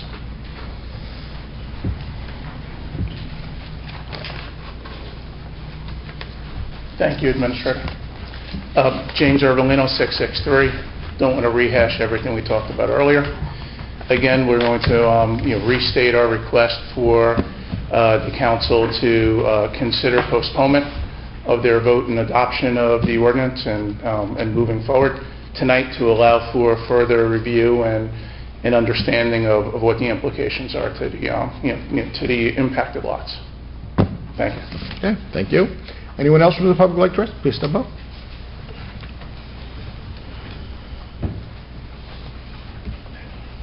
Lisa Kilberg, 158 Mountainside Drive. I just ran out to my car because I have both copies, and it is post-dated January 24th, the letter. And the way I understood it, by listening to you, is that the block and lot numbers were given to you by the state? No, that's not. No? We have a planner that we hired that worked in conjunction with the magistrate from the state and identified properties, and together, working together, they identified properties and lots in the borough that we think we could possibly build on. But saying that, we did have to come up with a number to meet the state requirement. Okay. So if we said 0, for example, they'd say, that's great, but we identified these properties that you could be building on. Did you have no other choice but to put those in there? Is that what it is? Well, there's certain guidelines that you have to follow, and I think Councilman Delano was talking about those Yeah. guidelines. This fell into that guideline. We can't pull it out, because if we pull it out, then we're susceptible to lawsuit. So we have to leave it in because it's identified as a reason it should be in there. If it's ever built on or not is not up to us, but it's identified that it could be. And how do we find out what the block and lot numbers are? Like, where... All of them? Well, I mean, I received the letter, so I'm just wondering now where they could possibly build by me. You know what I mean? So I would... So, Altogether? I think over by Cannonball Road. You mean right down at the bottom of the hill? And So, yeah, it's that sort of that, there's a sliver of land that's sort of an open area down at the bottom of the hill that kind of runs Across the between street. two houses. No, it's not even, it's on the same side. So there's, if you go down to sort of like that dog park area and you look down off to the right a little bit, there's like another parcel beyond that what that person has cleared out kept clearing out and putting all that C and D debris and everything, there's actually a piece of land that met those requirements. Oh It's my a vacant goodness, I can't parcel. imagine. So because of the size of the parcel, because it was vacant, things like that, it had to be included in the affordable housing plan as developable for affordable housing. And like I said, in a 3-mile square town, they're looking at every spot that doesn't have something built on it, basically. I wouldn't even have realized that there was anything over there to build on, Right. so So I'm they- gonna have what the to planner take a does is, he identifies properties, they discuss it, and then they themselves identify properties. And like I said, sometimes they've identified cemeteries just because they don't know the towns, and the planner would have to say, what are you talking about? That's a cemetery, or that's a ball field, something like Okay. that. So that's where they work in conjunction to make that work. look. Thank you. Okay, thank you. Anyone else from the public would like to address?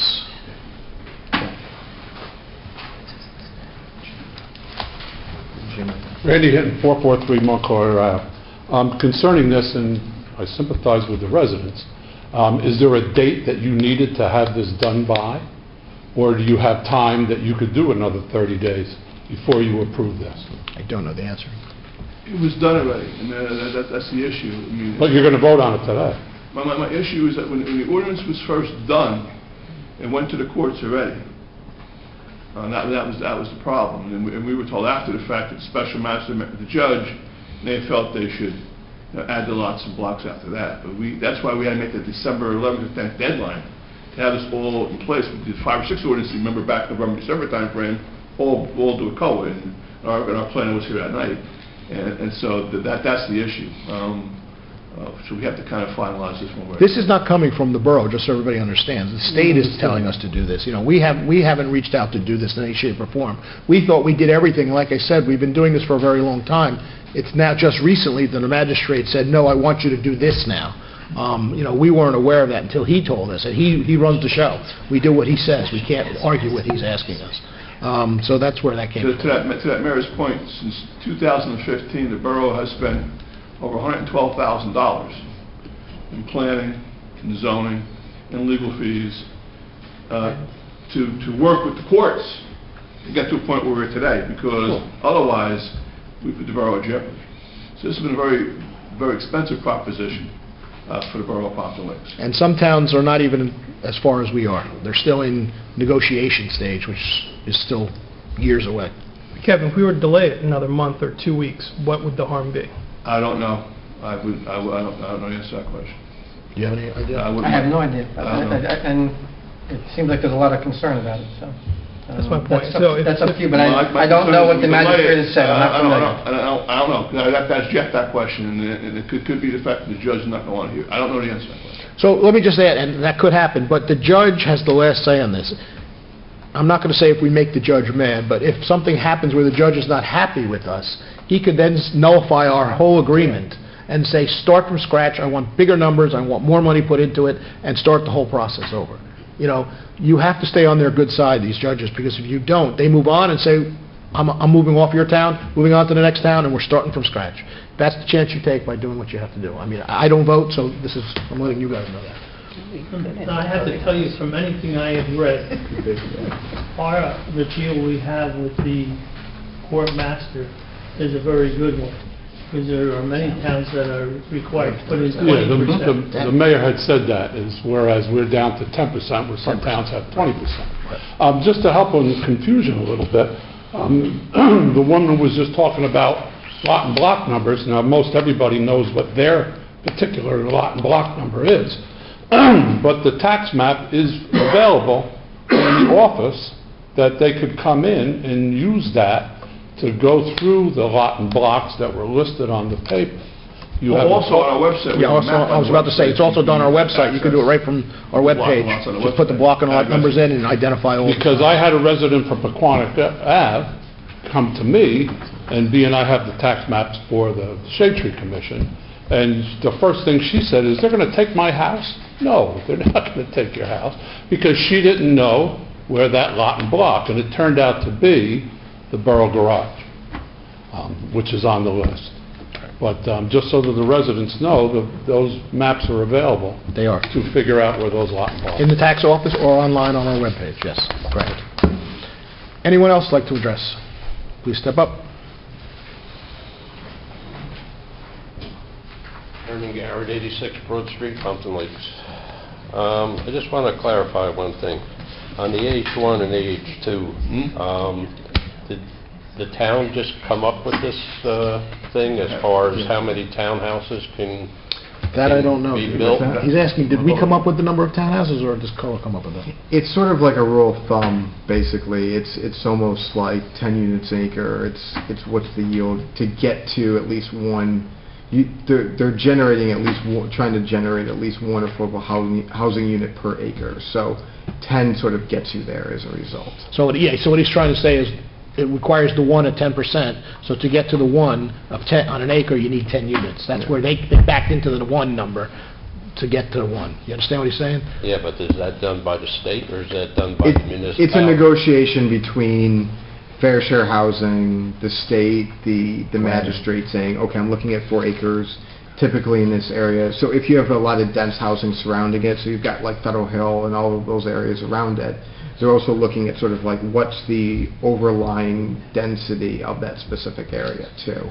So that it's all part of the process. It's not just like, hey, here's the number. It's all like they're taking a look at a variety of factors again. Because to me, this sounds like a heck of a lot of townhouses in a little 4-acre lot. If you can build 40 or 45 units, I mean, that's a lot of townhouses. Right. That's going in there. Look, I understand what everybody's saying. You know, I get one it. small area. Typical townhouse density is like 12 to 14 per acre, so this is even a little bit on the low end, to be honest. It's obviously not as dense as, I don't know what the multifamily housing would be.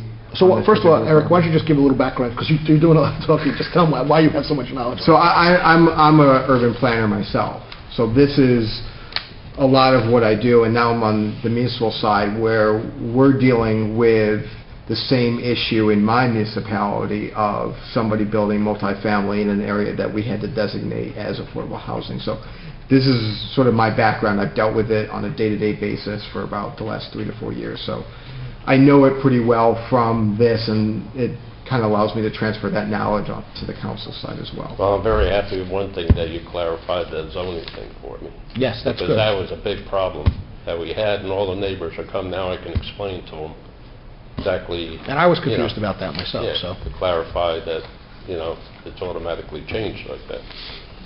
Okay, thank you. Thank you. Anyone else from the public like to address? Seeing no one, can I have a motion to close the public session? So moved. Councilwoman Riker? Second. Council President Bennett? All in favor? To close the public session? Against? Motion to approve ordinance 2006 for final adoption. Can I have a motion? So moved. Councilman Begg? Can I have a second? Second.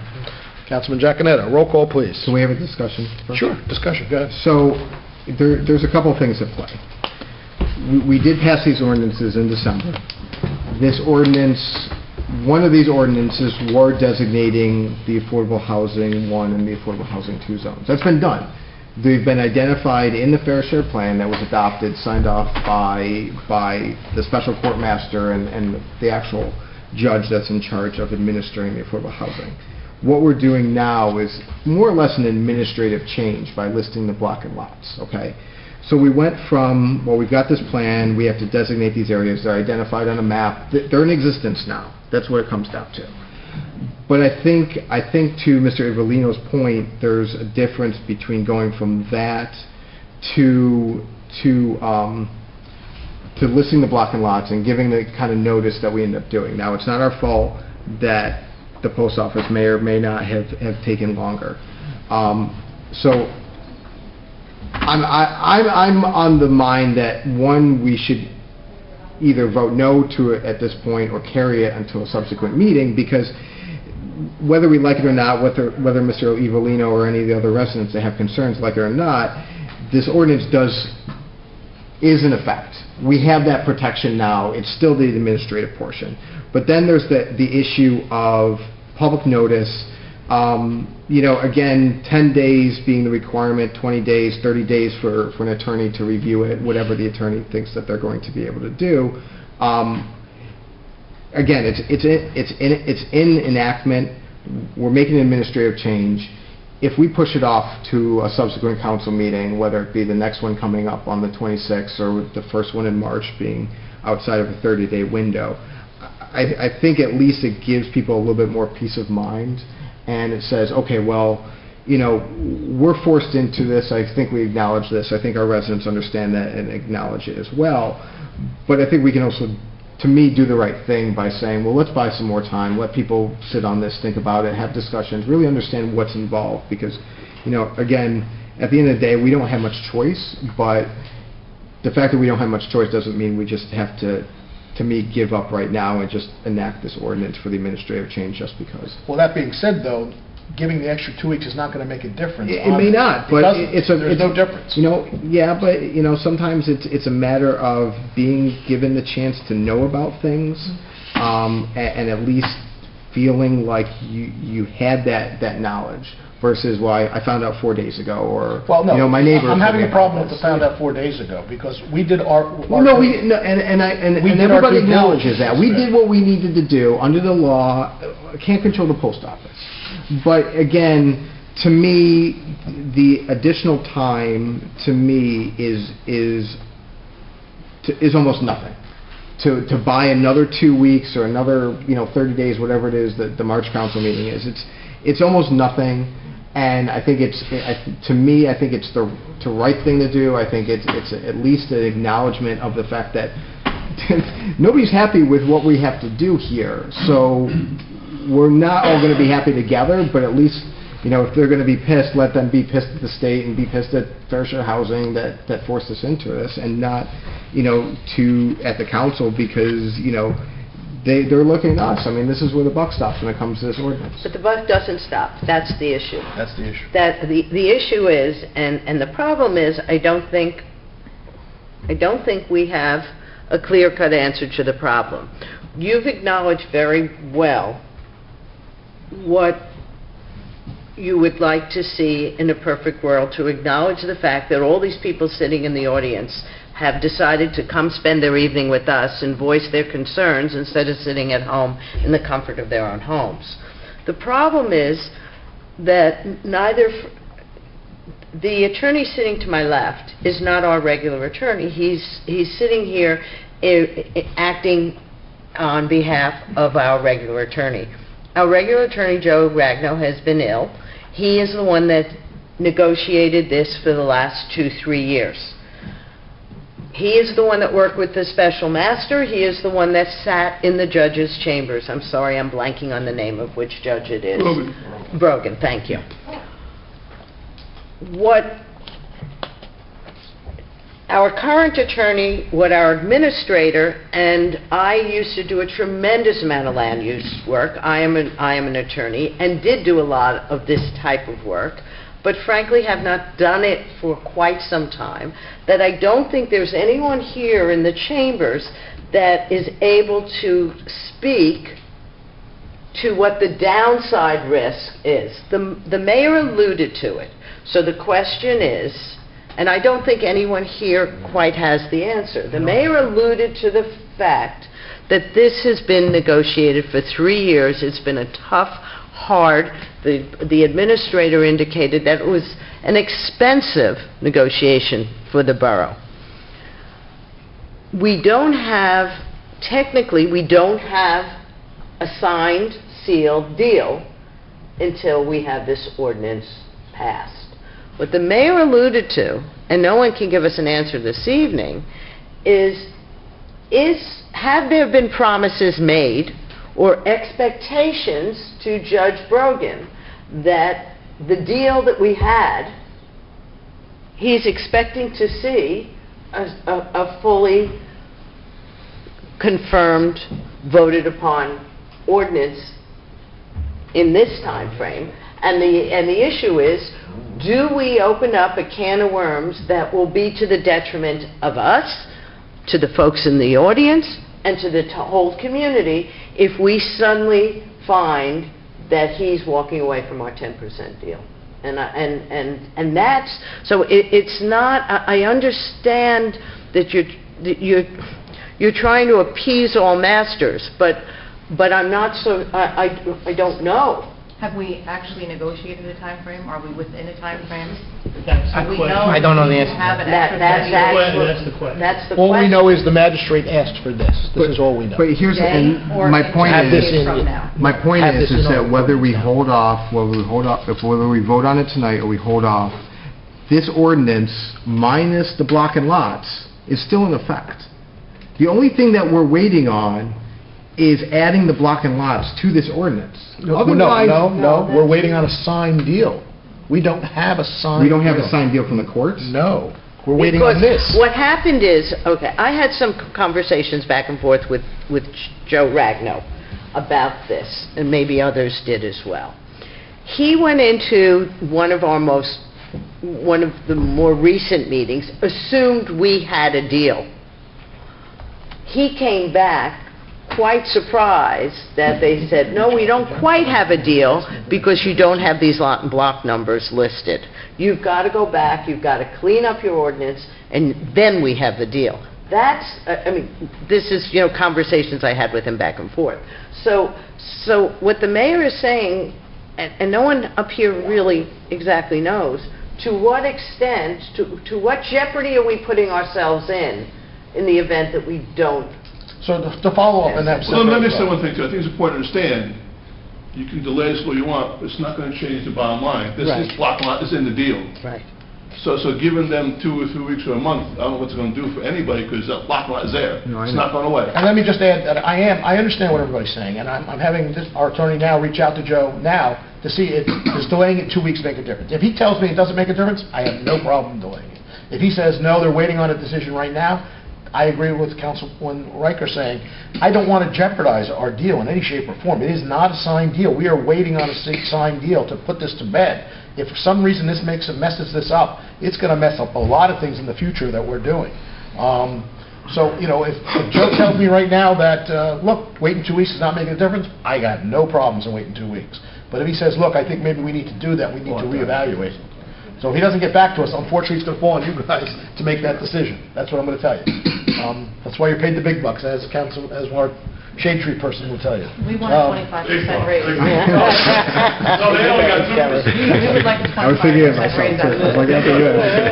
I know what ordinance is coming up next. So that's where we are with this. If any other discussion on this, anybody want to chime in, because we're going to do a vote? Can we So why wait on don't the vote until why don't we you know? table it until at least, we Can we still move have on? other business. Yes, that's a good idea. We We will. wasn't calling for a vote on it, Mayor, just Yeah. move on. Let's Yes, move on. we're going to move on to the vote. Hopefully, our attorney can get back to us and discuss that. But I'm going to say it again. I have no problem in tabling it if it doesn't make a difference to our decision. If it jeopardizes our decision in any way, I do have a situation with that, because we've been working very hard to make this decision. And unfortunately, the person who's done all the work has been Joe Ragno, who unfortunately can't be here today, but he's... I'm going to step up to Ben. Sure, yeah, go ahead. Somebody you can talk to. All right, so let's move on, and we'll come back to that. Okay, under my report, I have a motion to appoint Andy Silverstein as a member of the redevelopment agency, 5-year term to 12/31/24. Can I have a motion? Motion. Councilwoman Palladori, Second. Councilman Giaconetta, all in favor? Aye. Against?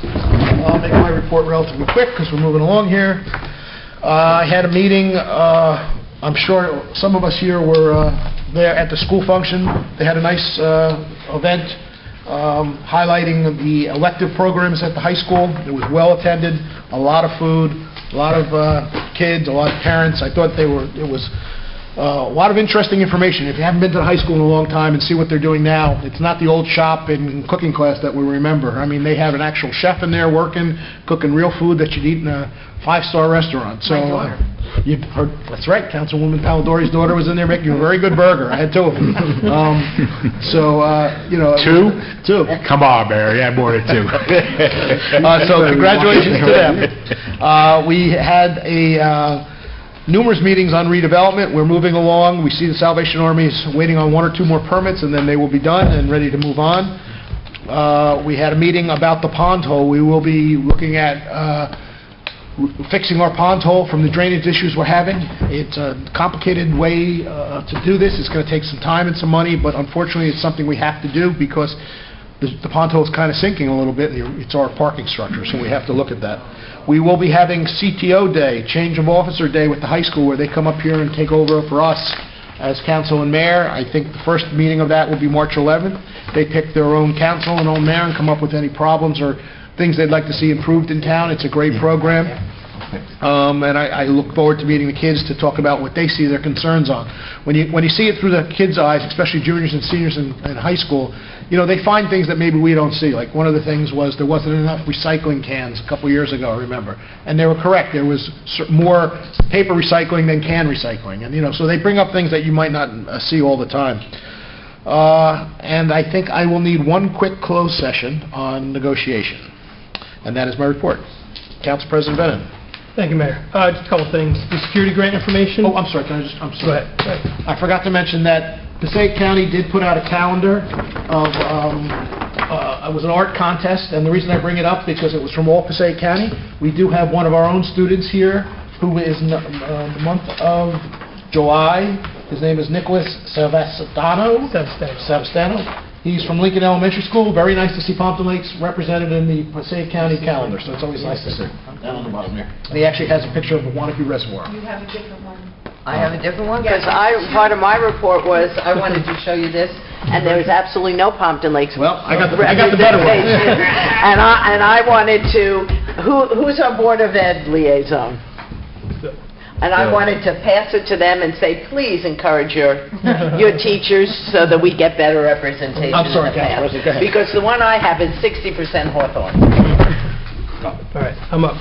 Real quick, the security grant information from that symposium I went to, the No Hate in Our State. I received additional information. I reached out to the pastor of the church I attend, and he's going to disseminate that information to his contacts. From the Historic Commission, we continue to plan for the 125th anniversary celebration, which will be July 25th. It's this Saturday. And in addition, we are accepting any sort of Pompton Lakes history-related artifacts for display currently in our lobby, in the library, and a future museum.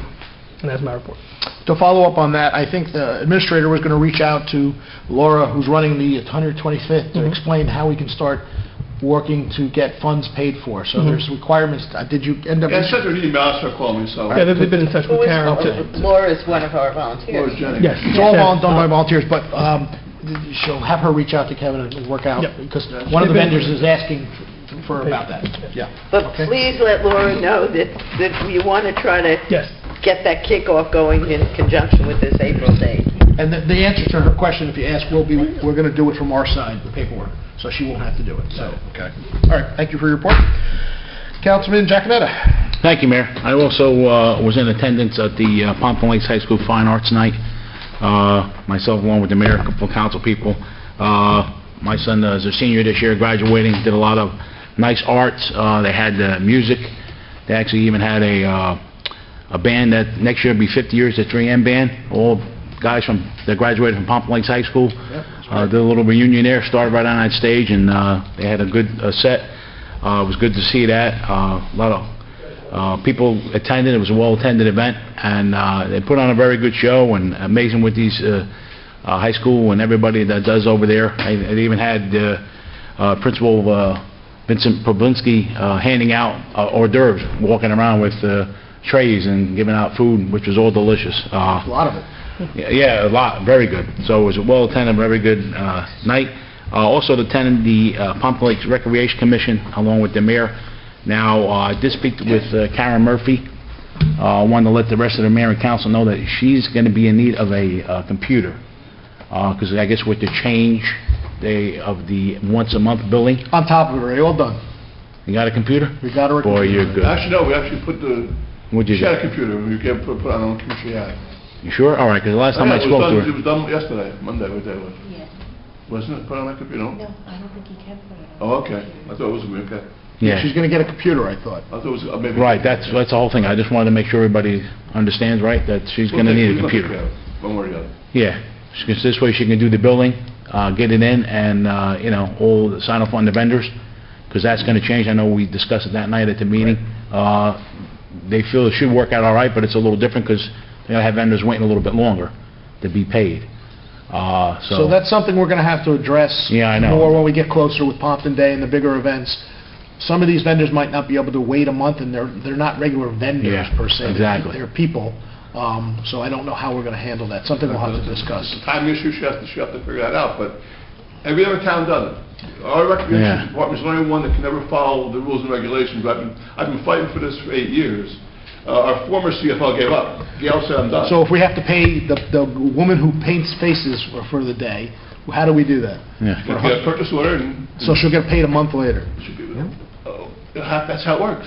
Yeah, okay, well, that's that, I think that's... That's how it works. But here's the That's what problem. they're afraid of. Towns don't pay people until you provide the service. I get it, but some vendors are saying, if I'm not getting paid, I'm not coming. I find it hard to... That was our discussions that night, yeah, I know. I find it hard to... That, and then the other thing was, real quick, was during the summer program.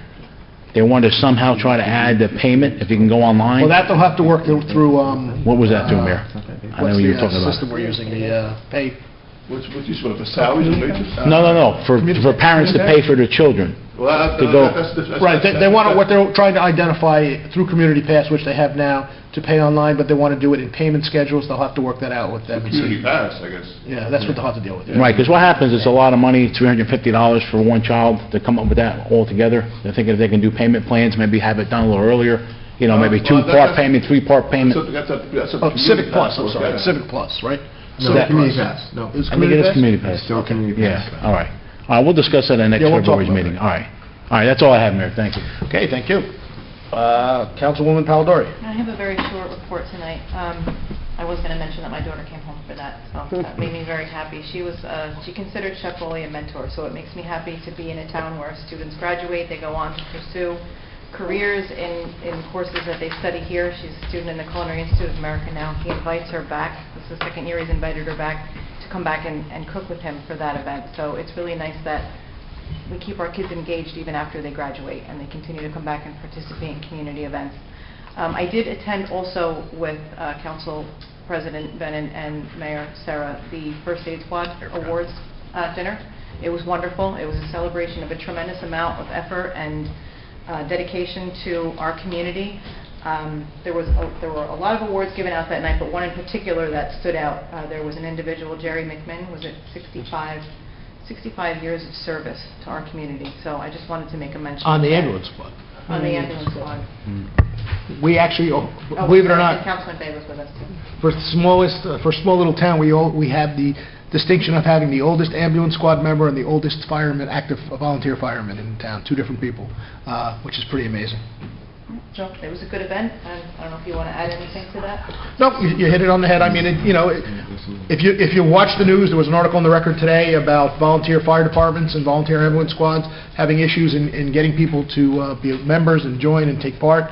Knock on wood, we still have a good force here with our volunteer groups, and that's thanks to all the residents that want to be involved in the community they live in. That's what it's about. And some towns are having real issues in getting fire departments and ambulance squads to show up when things are happening in their town.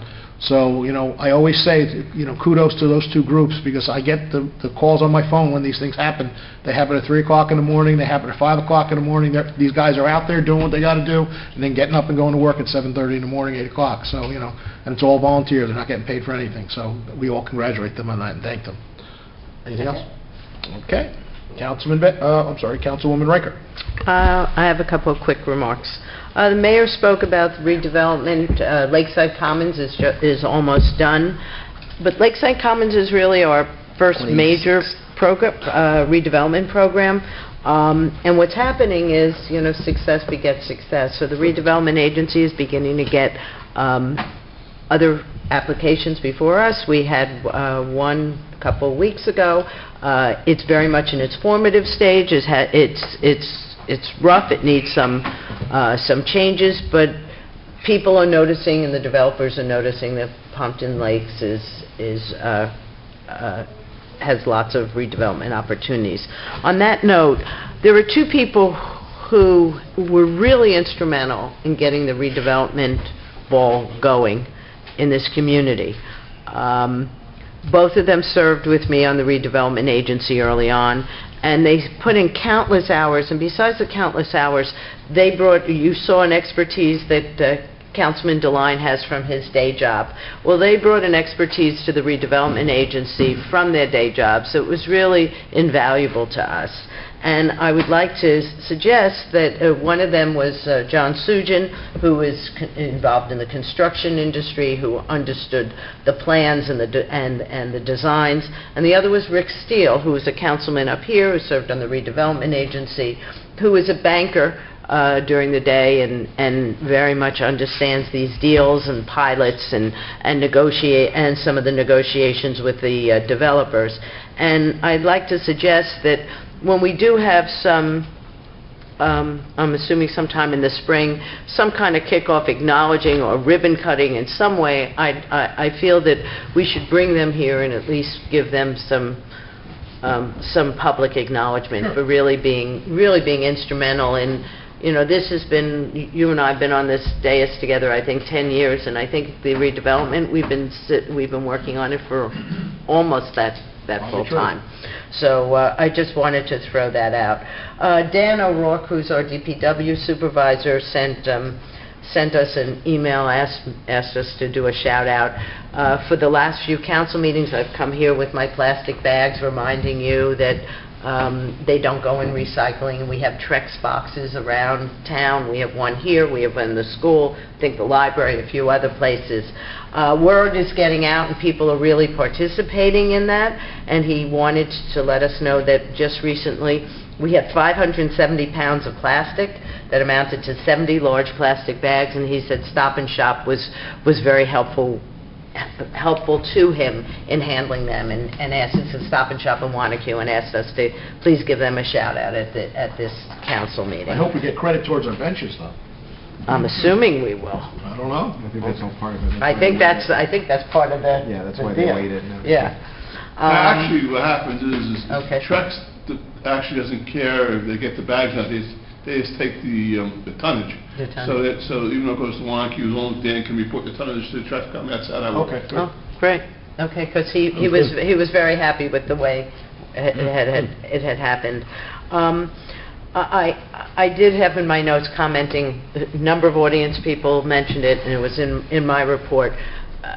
The pedestrians in the crosswalk, really continued problem. I know we had our sting, I know we had our posters and we had our flashing signs, but we had a bid buck sale here on Saturday morning, and it was a successful sale, and people started lining up on Wanacue Ave, and everyone waited their turn. But there was a lot of activity, people parking their cars, running across the street. Most of them were in the crosswalk, and most people did not stop for them. When we deal with our new police chief, if you would please bring it to his attention on the next bid buck sale, to make sure he's got those officers out there, and that's as good a time to do whatever stings he does. But last night I had an impossible time. Had dinner at Max, try to walk across the street, an impossible time getting across the street. So if it really is still very much a problem. And I remember when I first came on council, I had visited this town of Jackson Hole, and I came back with all sorts of photos of what they do there, and it was really simple. It wasn't electronic, and it wasn't flashing, and it wasn't humps in the road. What they did is they had a flag system, and there was on a pole on each side, and if you were standing there, instead of you putting yourself out first, you had an iridescent flag, and you waved it to get the attention of the cars, and when you got across, there was another pole, and you stuck it in.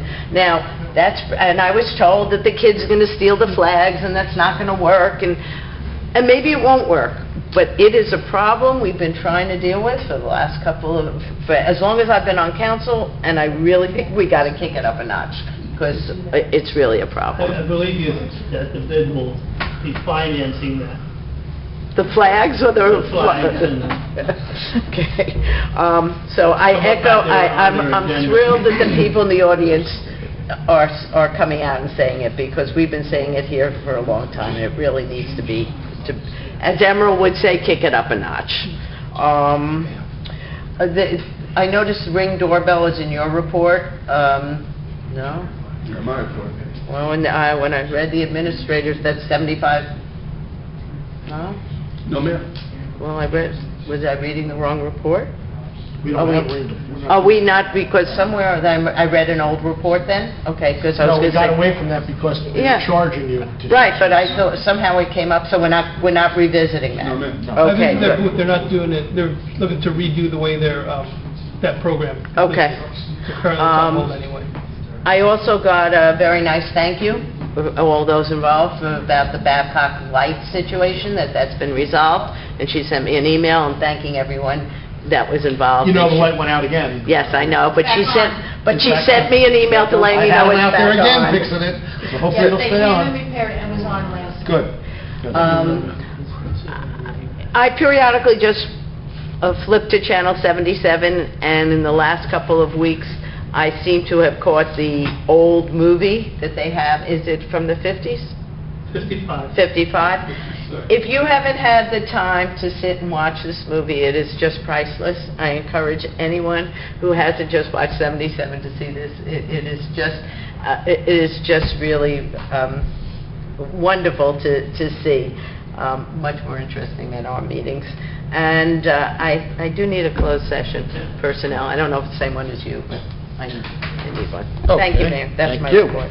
Councilman Begg. Thank you. I attended the Pompton Lakes Board of Education meeting on February 4th. Superintendent Paul Amoroso reported on the Look for Good program in the elementary schools. What's that date again? He explained that the program asks students to share what they are grateful for. He also reported that the latest CUSAC evaluation of the district was completed and rated the district as a high-performing district. The evaluation is good for 3 years.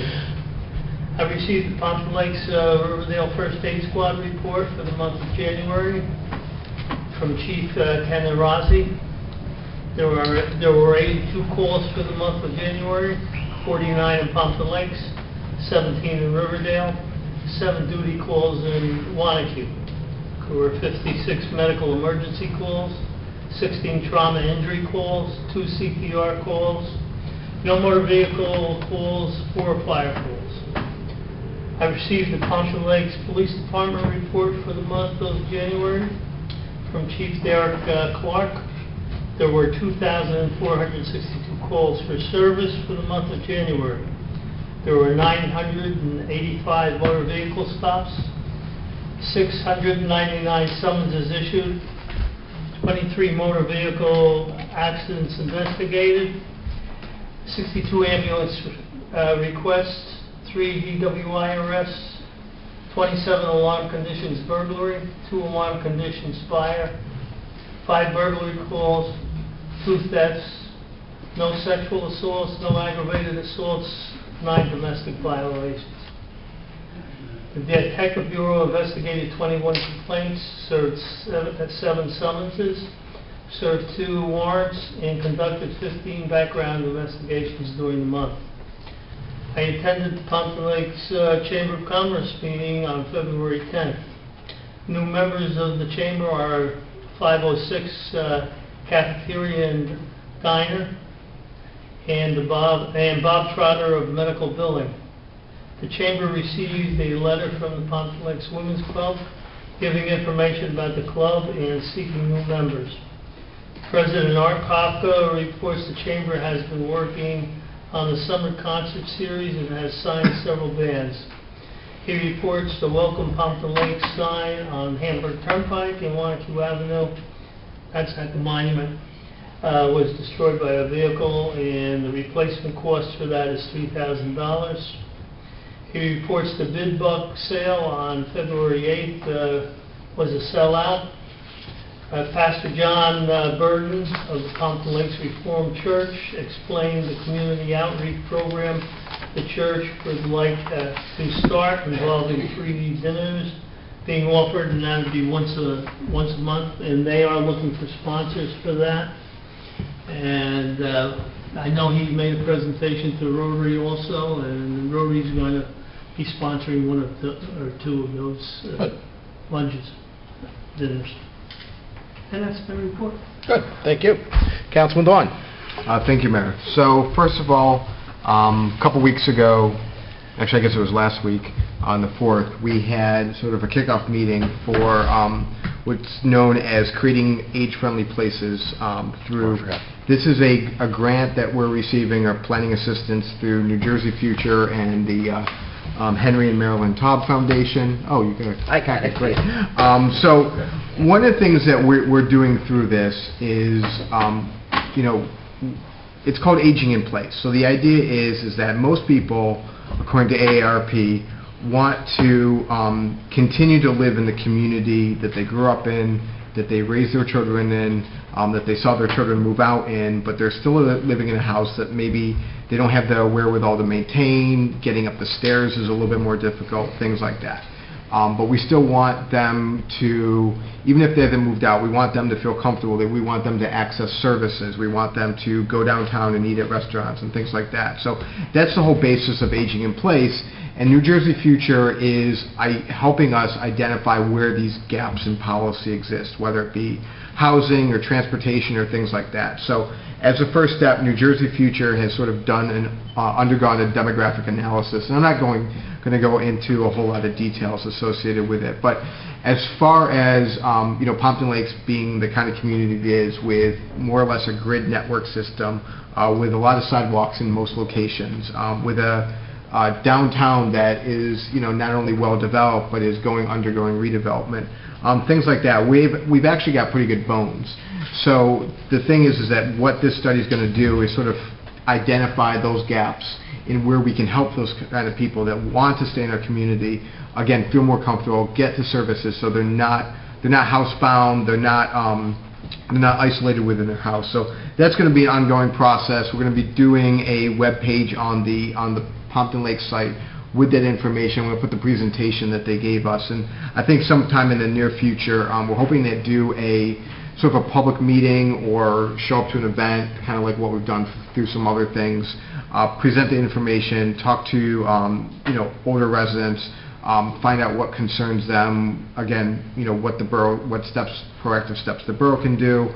It should get wrapped up sometime at the end of the summer, so hopefully to have even some preliminary recommendations by senior picnic in August, and then just go from there. And I think the Taub Foundation is interested in seeing Pompton Lakes kind of continue to support it. It sounds like there's some potential financial incentives to sort of move some of these initiatives forward, to have someone to advocate and be that go-between between some residents and the borough itself. So again, I just wanted to let people know that that is something that we are looking at. You know, we were identified as a community that kind of fits their parameters already. Exactly. And we did bring to the meeting, besides Councilman Devine, myself, Councilman Begg, we had all 5 senior groups there, to kind of speak up and see what they would like to see. And they had brought up some different things that they would like to see, and we try to incorporate that into the plan as we move forward. So, you know, it's a good project. Hopefully it'll work with us, and hopefully we can keep our seniors here. You know, I do hear a lot of times from seniors all the time, I'd love to stay here, but, you know, taxes are too high, the weather's bad, whatever it is. So if we can keep them here, that'd be a good plus. I do believe they'd like to have a meeting sometime in March, if they can have that meeting at that so maybe, time. again, like doing a public meeting, I'm always kind of, I don't want to say I'm against them, but getting people to come to something is always more difficult than saying, hey, we're doing this health screening or something else like that we know a lot of seniors are going to show up to, and maybe we can go to them so they don't have to make the special effort to come I to also us. took them on a little tour of the rest of the town that Afterwards? they hadn't walked. Nice, excellent. Second thing, on Monday, the Shade Tree Commission met. We did have a member of the public, 33 Mandeville, has 2 large oaks in the tree. I guess it's been a request for pruning for quite some time. Again, you know, obviously we can't get to everything as fast as things like, but I did want to ask about, we do have a new vendor, and I know sometimes things take a little bit of time to get going. Have we heard from them since we've appointed them?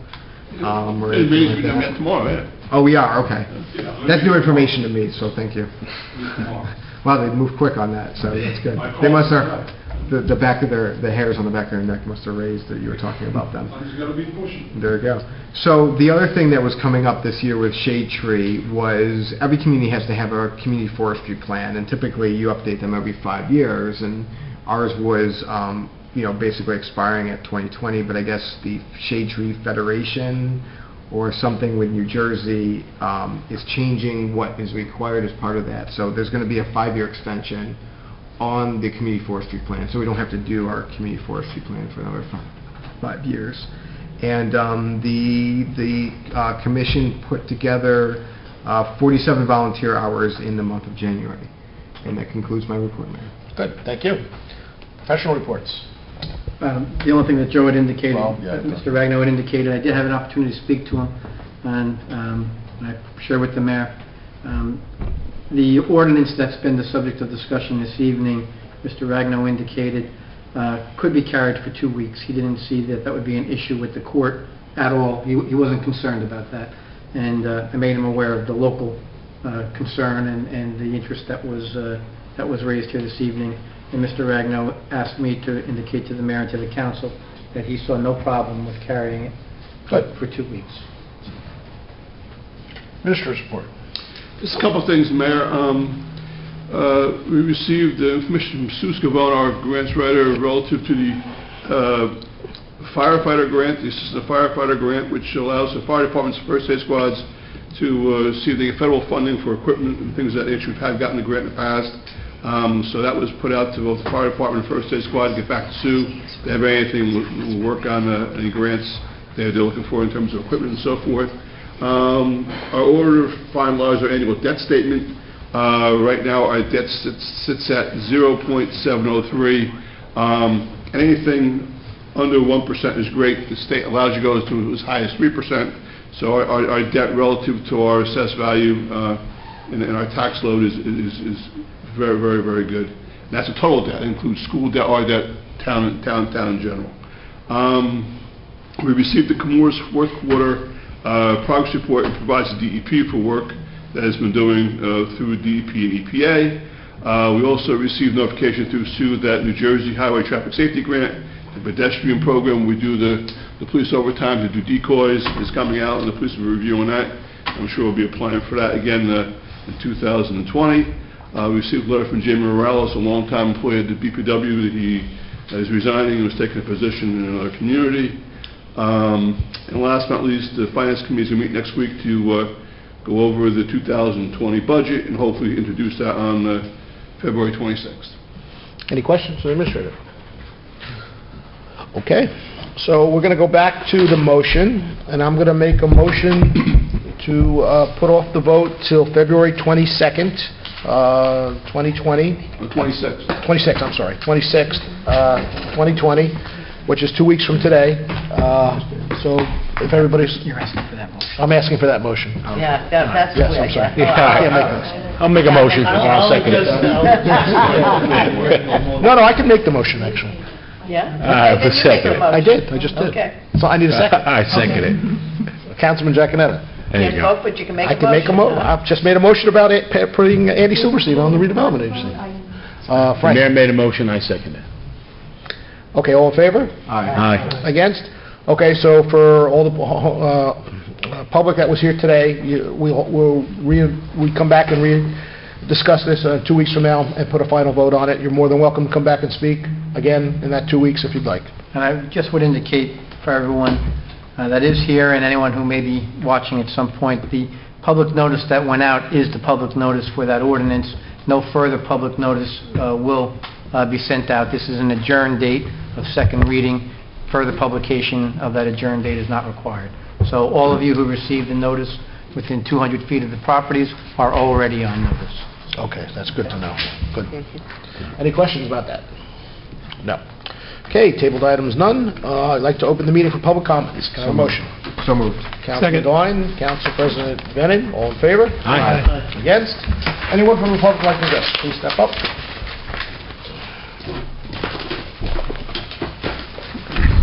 Helene Zablocki, 6 Butler Street. I was really happy to see the resolution tonight about the celebration in April of Local Government Week, And I don't want to eclipse any plans you have for a book club, but as a member of the Friends of the Library, we have had the last 2 years, and we're in the planning stages right now for our One Book, One Town event. As a matter of fact, tomorrow night at our board meeting, we'll be discussing it, and we would like to try and coordinate it with the 125th celebration of the town, so that's in the works. But I would be happy to discuss it or be part of it if I can be. Also, as president of the Democratic Club, I also would like to be included as part of the citizens and the celebration of the town, so if there's anything that we can do, you can contact me for that as well. Thank you. Okay, so what you just said, I'm going to make you my appointee for the book club. Sounds great. You have been appointed. I will gladly work with you and help with you, but if we want to incorporate that into what you guys are doing, sure. Okay, good. Anyone else from the public like to address? Please step up. Amy Arbolino, 663 Lincoln. I just want to thank everybody for their discussion on the ordinance and for the 2-week extension. It's much appreciated. Thank you. Thank you. Thank you. Anyone else from the public like to address?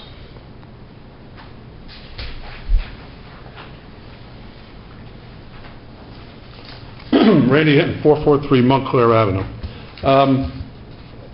You said that the appointment of Andrew Silverstone was made? Doesn't he have to live in town or no? Not for the redevelopment board, no. Not for the redevelopment? No. Okay, just curious question. Also on the salaries, back on the salaries. It's nice to see that they're published in December, but that's for the previous year. So how would we know what the next year's salaries are? How would the public know that? I just said that we're going to try to get the resolution out a little earlier this year. So he's being nice. I was going to say you wait a year. Well, we didn't expect you to be nice. There's also Not a at all. website, like Asbury Park. But earlier this year? Oh, it's out there. Let me ask you this. Is it a requirement that it's on our website? It's great that it is. No, I'm just asking it's a The requirement. state asks you to put as much information on the website as possible. I'll leave it at that. Okay, yeah. Okay. We'll try to get it on. Thank you. I just wanted to mention also, I was in a newspaper at the next council meeting. You're going to have a discussion on Joe Grill Complex. You didn't mention that tonight. Was that? That's at the next council. Next That's council the public That's at hearing. the next Public hearing. Yeah. Public Yes, the meeting. public hearing, yes. All right, so you didn't mention it. I just No, wanted to bring it up. Okay. Yes, we are. Okay, just so it's out there. Good. Thank you. Thank you. Anyone else from the public like to address? Seeing no one, can I have a motion to close the public session? So moved. Council President Bennon, Councilwoman Palladori, all in favor? Aye. Against? Privilege of the floor. Anybody have privilege of the floor? I just want to thank the members of the community for coming out, voicing their concerns. Sometimes things can't be decided that night, but in this case, thank you for expressing your concern in a respectful manner, and we were able to come to a somewhat resolution. And also, I just noticed here, there's the Emergent Management Seminar on Wednesday, the 18th at 7 p.m., and also the flood meeting is 27th. the 27th, correct? And that's here, right? 7:30 in the council chamber. So that anybody who's concerned about flooding and how the maps have changed and how it will affect you, we will not talk about your property and how much you're spending, but we'll help guide you in the right direction to ask those questions if you're concerned. That will be here at 7:30 on the 27th. It's a Thursday in this room. Any other privilege of the floor? Okay, thank you. Can I have a motion to adjourn? No, we haven't closed. I know. Close. So moved. Council President Riker. Thank you, everyone, for coming.